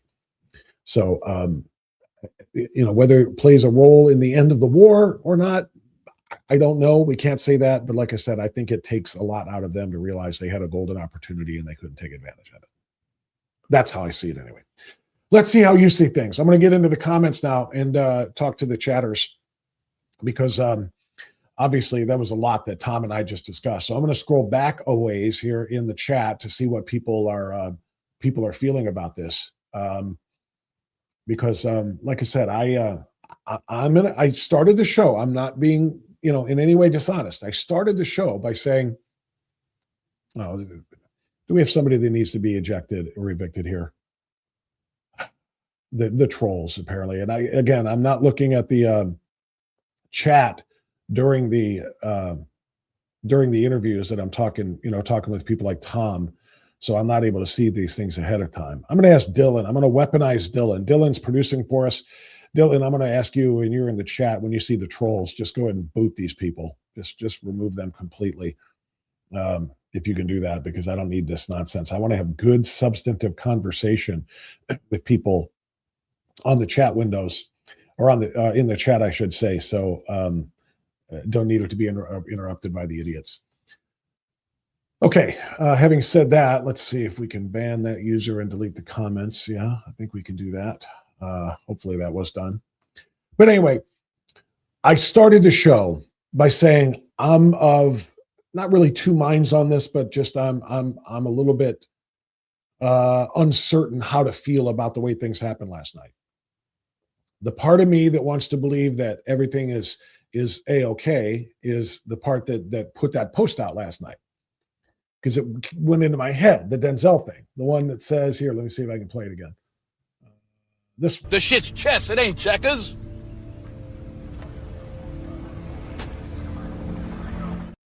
Yeah, with the caption, as you saw just on the screen, there was Trump's press conference, 2 minutes after 8 o'clock was the deadline. Chill out, everybody. This isn't over. This is chess, not checkers. There's a long game here. Okay, don't freak out over what just happened. And that's the part of me wants to say, I'm good. That's the part that Tom Z is in right now. Tom Z is, and many others are in that part. Chill out. He's got a plan. It's chess. It's not checkers. Don't freak out just because you just got jumped one time. Okay. But the other part of me looks at the president's tweet last night and his acceptance of, at least publicly, by way of Truth Social, the Iranian 10 points as being acceptable. Not on its face, but good enough to negotiate from. What was the word he used? Workable, I think. Workable. We received a 10-point proposal from Iran and believe it is a workable basis on which to negotiate. Almost all of the various points of past contention have been agreed to between the U.S. and Iran. And I'm thinking, this is where I get frustrated. This is where I get unsure of the chessboard, right? What do you mean that almost all of the various points of past contention have been agreed to? Because the points of past contention are they can't have a nuclear weapon. They cannot enrich uranium because they won't stop at just energy level. They're going to enrich it to weapons grade. That's a point that has not been, agreed to. They're going to keep doing it. Opening the strait was a point of past contention. It's not open. It might be open to a certain number of ships for 2 weeks under ransom, 2 million per. Wait, what? Do you see where I'm coming from here? The president's message in announcing this ceasefire last night, to me, was one that, and maybe I'm not supposed to understand it. All right? Maybe it's not for me. Maybe it's for a different audience. Maybe it's for the Iranians themselves. I don't know. But again, with the public negotiations of everything here, it's almost gaslighty. It's almost gaslighty. That's not a word, but it's the only way to describe this. To say, no, all is well. We are good. We have an agreement here and a 10-point proposal from which we can negotiate. And in the 2-week period, the agreement will be, quote, finalized and consummated. I'm reading this from my screen. I know you're not seeing it. Finalized and consummated. And this is a long-term problem that is close to resolution.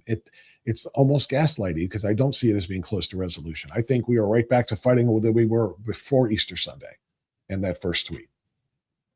So anyway, I want to see what you have to say. So let me pop this back up here. Where are the comments rather? All right, I'm picking this up right in the middle, kind of. So, if you're not, this is literally from an hour ago. So, if you're not seeing what I'm saying in the comments, just work with me here. All right, we're starting with I Am Roz, who says, please stop thinking in the box. Trump's got this. So she's with this ain't checkers, this ain't checkers, this is chess. Got it. Sarah, reminder that Charlie Kirk said our greatest threat is China. Charlie Kirk and a lot of other people say that. They're our greatest geopolitical foe in the world right now, which is interesting. The idea that China and we rather have the same goal now, which is get that strait open so that the world's oil supply can flow. And again, 20% of the world's oil is not all of it, but it is enough to change and shape the market prices around the globe, which is, of course, what our gas prices are based on and our diesel prices are based on as well. So, yeah, we've got to get that open. And China agrees, which is, a strange place to be. China and Iran make thousands of cheap military drones a day and can easily attack. We have million-dollar missiles. Rubio and Trump have to know this, says Buckeye Therese. Jimbo says, been to a mall lately. It doesn't seem like China is biggest immediate threat. So many Muslims here. Behind the veil, they think. Death to America. They got to go. Listen, Jimbo just touched on something that I haven't talked enough about. And I'm seriously considering rerunning my interview with Brigitte Gabriel this Friday. The Muslim threat is absolutely the Muslim takeover of your communities and your cities and this country is absolutely real. I've played a few videos of some of the imams and some of the spokespersons for various mosques and so forth talking and bragging about how many Muslims they've gotten elected to office in city councils and county government, in some cases in state government. For example, there's a couple of Somali Muslims who are in the Ohio House of Representatives, but they're bragging about how many they have gotten already, especially the massive increase in recent years. And with the massive influx of Muslims in the 4 years of Biden, again, we kept saying these are not all from Latin and Central American countries. These aren't all people of Hispanic descent from those countries. They're coming from all over the world, including and especially from the Middle East and from China. Chinese nationals, military age males, not with families by themselves. Just countless numbers of them. And then people from the Middle East, from all of the Islamic nations and the Arab nations coming to essentially Islamify the United States, population-wise. And they'll breed and breed and breed until eventually they are the majority. And then they can actually pursue the goal that so many Muslims have, not all of them, and that would be what the Quran teaches, which is Sharia law. This is happening in real time, and they're not here to assimilate. They are here to take over and to dominate, because Islam is not a religion; it is a political ideology. It is a movement, and its goal is full-on world power. Make sure you understand that. And what Jimbo just said up there, and I'm sorry if this hurts anybody's feelings, he's right. Been to a mall lately? And there aren't a lot of malls anymore anyway, indoor ones anyway. But go. I'm a West Sider, and I won't name the malls. But I'm on the far West Side, and there are malls that I go to, and absolutely am shocked. And when I look around at the preponderance of people who look of Middle Eastern descent and who dress that way. And I've never thought about it and said, these are bad people.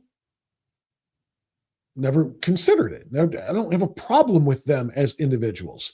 But when I see the number of them collectively, and then I realize they're all here to vote, to get citizenship and to vote, and to have babies that are born citizens, hence the 14th Amendment fight on the Supreme Court level, and to vote and to elect more Muslims, to create a power base, if you will, to try to convert this country from being the Judeo-Christian capitalist republic that we are into being a Sharia law-driven and partnership, if you will, with the communists, because this is that's the red-green axis,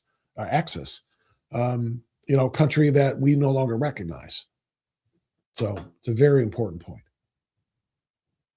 Buckeye Therese agrees. We go after Iran over there, but we allow radicals to invade our country. Charlie says Tom is correct. That there is actually even someone to negotiate with is the basis of negotiating. Well, remember, we had negotiators to negotiate with before we even launched the first missile. Okay, or dropped the first bomb on Iran, because they met before that. And Witkoff came back and said their opening salvo was to tell us that we've got about 11 nuclear bombs that we can build. We have enough uranium for 11 of them, which was their intent to try to dissuade us. But of course, all that did was say, let's go. It made President Trump and Secretary Hegseth and Secretary Rubio, we got to go now. So we were negotiating. The point was there were people at the table we were negotiating with even then. Now we have to find somebody to negotiate with to end the war and to come to some sort of terms that they would accept. And obviously, they're not going to accept anything other than what they want, and we cannot accept that list that they just gave us. That's where we are. What does Lisa say? The public comments were not the actual negotiation. It was for a much broader audience. Okay. I'd like to know what good they did, because I don't think they did much good. It's all about strength and power. Got to beat them there and here. It's a real war. They have it for us. Let's return the favor. Completely agree. Let's see. What else do we have? Sally said it earlier. Trump is posturing. Okay. Rosebud says, just saw this article this morning. Immaculate Conception Church in Cleveland is closing in May. Let's hope that the Muslims don't acquire the building. I don't know anything about the church closing, but that's a horrible thought, what you just said. More mosques are a bad thing in this country, not a good thing. Because again, it's not about their religion. It's about the political ideology and the dominating force that they want to become. Let's see, what else do we have here? Sally is right. Mosques are opening while churches are closing, so we need a great awakening to save our republic. You guys want to see something positive? Because I can do that. Let me share this if I can. Or actually, Dylan, you can share this for me. Get up into Wednesday and grab number 5 from the top. Faith among young people surging. Could you throw that up there? This is going to make you feel good. Yeah. This is going to make you feel better about the situation. When we talk about mosques replacing churches and so forth, this was something that I actually saw on Easter Sunday, and I saw a report on Monday too. Catholicism in particular, but Christianity more generally, is exploding in the United States right now, and it's most pervasive among the Gen Z population, the younger population. Catholicism and Christianity are on the rise to the tune of something like 37% or something like that, 30% higher than it was. I'm trying to find the stat here, and I don't know if it's actually in this article or not, but I saw 37 somewhere as I was prepping for this. And no, it was a different article, but this one kind of illustrates the point as well, that there is a massive spike in people flocking to Christianity. This happened in the immediate aftermath, as this article articulates, of Charlie Kirk's murder. A whole lot of people were super inspired and came to what Charlie was always trying to do, bring them to Christianity. But this is a huge youth movement that, according to multiple sources, like I said, I saw a story done on Fox on this, of massive revivals being held at colleges, on college campuses. So again, these are the Gen Zers. And more Bible sales, just, again, they're flying off of the shelves. And the Catholic Church, I think it was the Catholic Church that I saw. Oh, you know what? I think I can pinpoint it now. Oh, it's 38%. Here it is. This was the story in the Washington Times. The U.S. Catholic Church experienced an estimated 38% increase in adult converts over Easter weekend, driven by young men in their 20s, according to analysis of data from 140. And you can take that down now, Dylan. We'll hide that too, if I can. Trying to hide the current comment there so we can, I don't want to be distracted. I get easily distracted. It's called ADHD and ADD. Anyway, according to analysis of data from 140 of the nation's 175 dioceses, Hallow, a Christian prayer and meditation app with more than 15 million registered users, analyzed aggregated diocesan data and found that the Archdiocese of Los Angeles led the way with a 139% increase from last year in Catholic converts via baptism and confirmation. That was followed by a 52% increase in Chicago and a 36% growth in New York City. Young men who felt rejected during COVID and the great awakening of our culture, that's right, awakening, in the last decade have turned to the right, said Brad Wilcox, a University of Virginia sociologist who studies marriage trends. One of the few institutions welcoming them with open arms is the Catholic Church. He said conservative Catholic teachings have drawn a rising tide of young men to his public university's Catholic chaplaincy. And then Selena Zito, in a separate article for Town Hall, who's a Catholic herself, said that for the first time in decades, faith in this country is growing, not retreating, particularly among our young people, something I've been reporting for the past year. In my rural parish, a Roman Catholic church in the Diocese of Greensburg, our attendance has nearly doubled since last fall. Unless you get to Mass at least 15 minutes before services begin, you are left standing for the entire service. And that is with added folding chairs in the back, along the side, and with the choir pews above us filled. So that's just, you're looking for something positive? How about that? That excites me. I love that fact, especially as we talk about seeing, and it's true, I see exactly what a lot of these other people in the chat right now have been talking about, and that is massive numbers of what I presume to be Muslims in a lot of these, communities on the west side. I don't know what it's like on the east side or in the downtown or inner ring suburbs, but there is also, like I said, because I've played some of the clips for you of them bragging about their descending on the United States from their Islamic majority countries to come to the United States and bring it with them, and to bring with them the voting power that can get more and more. And again, I think I give this number too. Since 9/11, the number of mosques in this country, and I'm trying to remember the stat, but the number of mosques in this country grew by, I think Brigitte gave that to me when I interviewed her. I just can't remember what the number was, but the number of mosques that have opened up in the United States since 9/11 was just astounding. Hundreds of them across the country since 9/11, when Islam did what it did. That's why I'm going to play Brigitte again on Friday's show, because I think people need to know about this threat. I'm glad people are bringing it up on the chat. People need to know exactly what this is all about. All right, let me get back to a few more of the comments here from our chatters. Care Good says, I trust our president. I do too. I don't necessarily trust the methods, but I trust the end game, which is why, again, I posted last night. And I'm having fun playing it. So the shit's chess, it ain't checkers.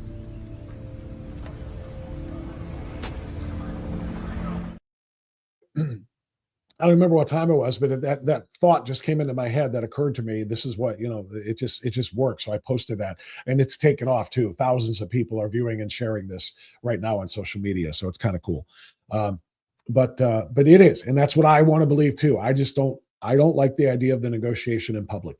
I don't like the idea of saying, here's what we're going to do. If A happens, then B happens. Because then if A does happen and B isn't followed through, it makes us look weak. There are parts of this that I don't get, which I'm going to acknowledge and admit. I'm worried about this election because the Republicans don't fight, and the Uniparty wants Trump gone. Thune wants Trump gone. Agreed, which is why we warned about Thune countering the Trump agenda when Mitch stepped down, and finally, we got a chance for a new leader. We got a majority leader who is every bit as weak and as anti-Trump as Mitch McConnell. And that did not have to happen. That's what I don't understand. Why we as Republicans, why our leaders in the Senate or in the House, quite frankly, why they can't get their leadership right. Because you're right. That's a big part of the problem. Remember last year after the mountain punching we gave them, Iran came out and said, we won, turned back the great Satan. The whole world snickered under their breath when they say it again, LOL. Yep.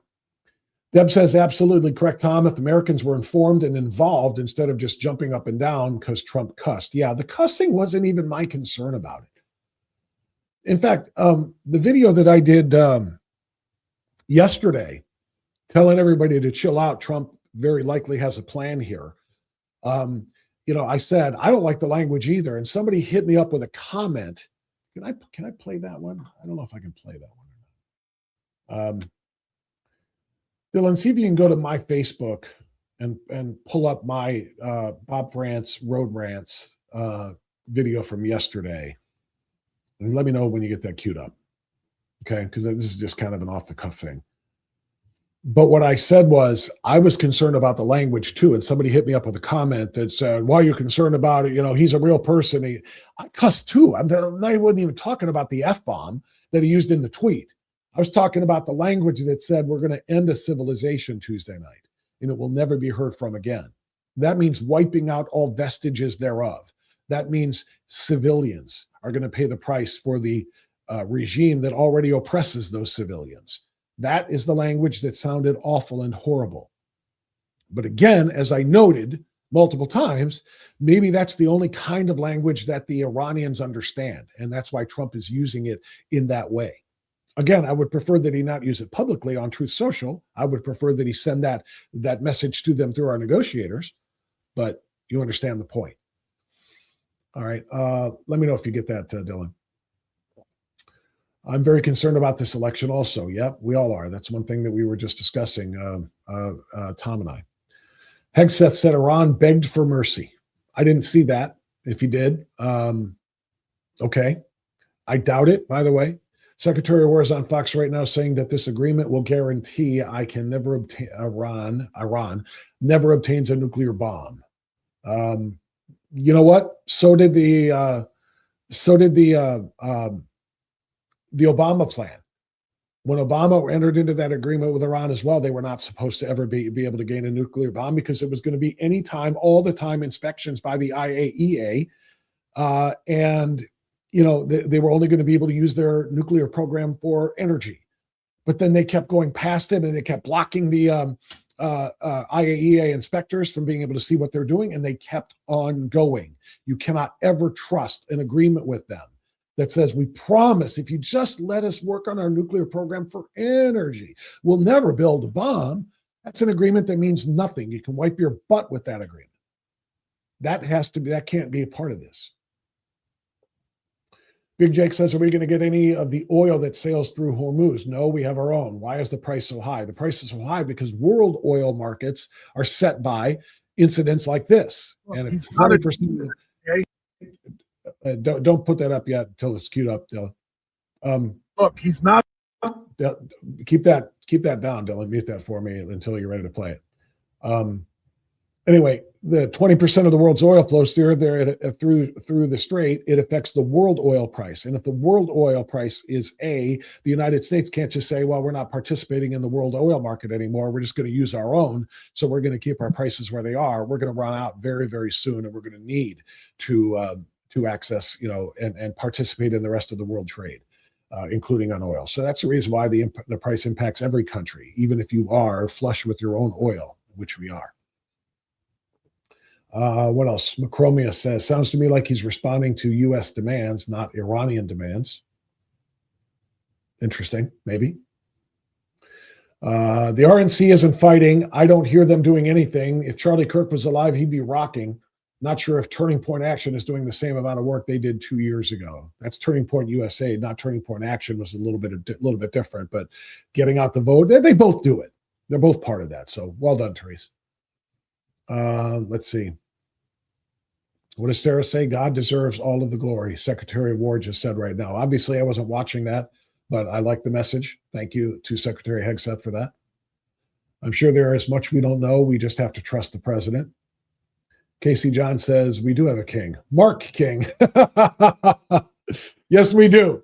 Yes, we do. And thank God for Mark King and for the wonderful work that he does for senior citizens. Medicare is a complex thing, and Mark King makes it simple. That's why his business is called Keeping Medicare Simple. And that's why he's been doing it for nearly 40 years. And that's why for over 5 years now, I have been sending every senior that I talk to in my listening audience, I send them to Mark King to make sure that their Medicare is good, to make sure that the plan they have is the right plan for them. And they come back and say, thank you, because now I understand it. Now I changed my plan. I got into a better one, or I'm going to change it when my next enrollment period comes up. Mark King just takes care of people. You don't understand Part A, Part B, Part D. You don't understand the prescription coverage or anything else. Mark explains it to you, and he does not charge you for his services. Let me say that again. Mark doesn't charge you for his services. You understand that? Call Mark, set up a complimentary consultation, literally complimentary. That means no cost to you. 440-832-8936. Log on to keepingmedicaresimple.com, keepingmedicaresimple.com. Thank you for that, Casey John. Perfect segue into our foundational partner, Mark King, and Keeping Medicare Simple. Rhinos keep getting elected. Sadly, that is true. They do. The Allah stuff makes me mad. Allah is not God. He is a demon. He is Satan. Yeah.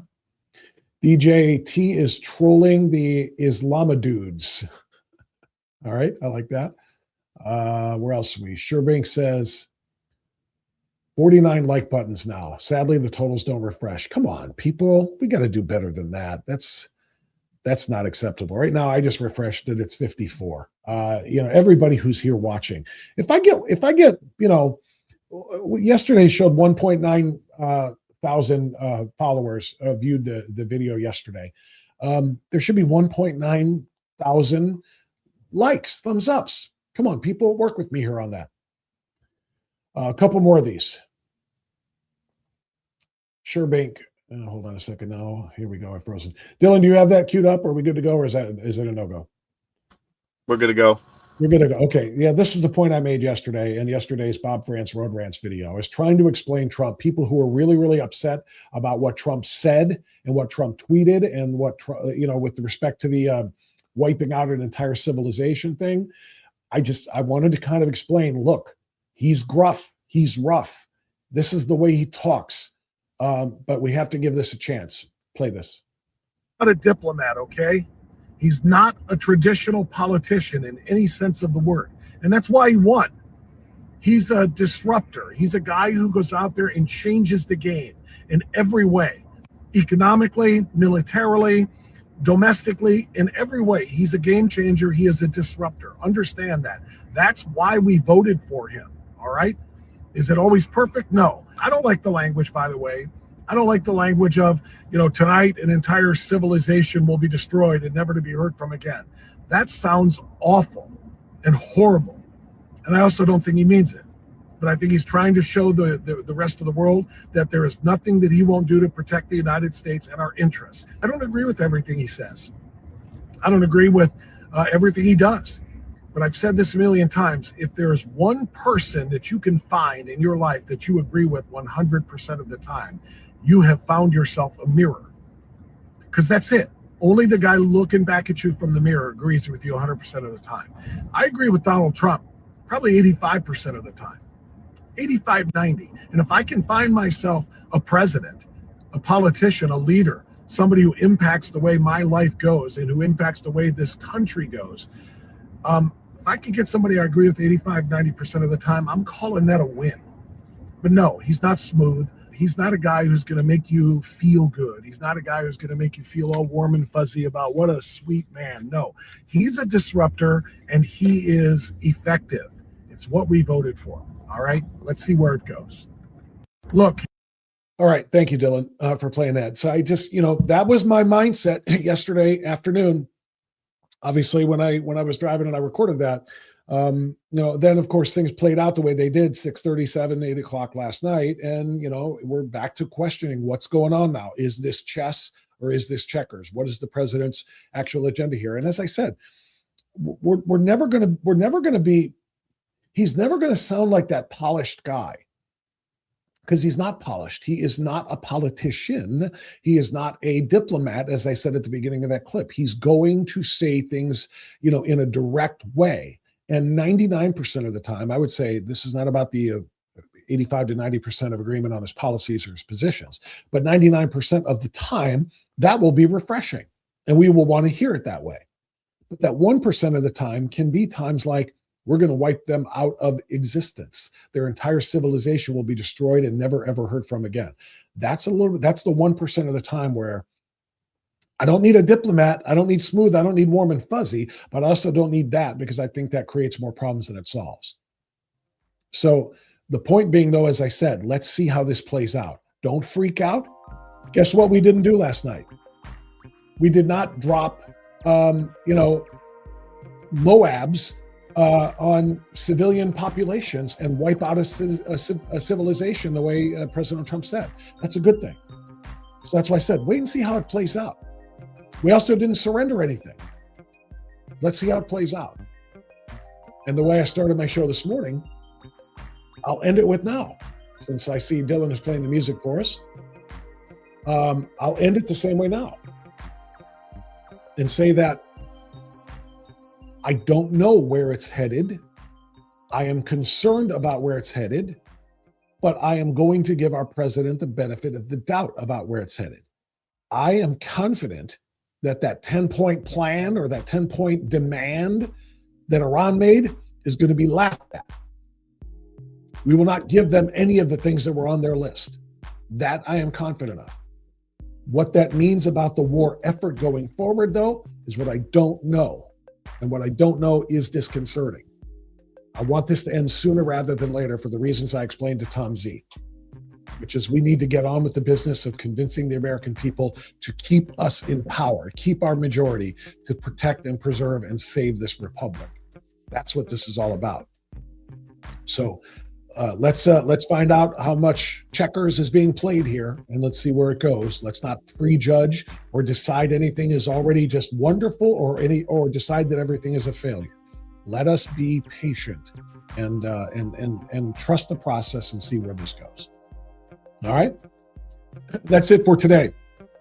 Thank you to Tom Z for a fantastic conversation. Made me look at things in a different way. Hopefully, the conversation between the two of us gave you a good way of looking at things as well. And keep up the comments. The show's ending, so the chat is ending, but the comment section stays open 24/7 because you can watch this on replay, obviously, anytime you wish. So make sure you give us your thoughts there. Don't forget, hit that thumbs up button and like it. Hit that follow button with the bell, the notifications, and make sure that you are indeed sharing this podcast and this live stream with other people on your email list, on your cell phone text list, anybody that you've got in your orbit that's conservative. Let them know we're here and tell them how to find us. Thanks, everybody. Be safe and stay free. See you tomorrow.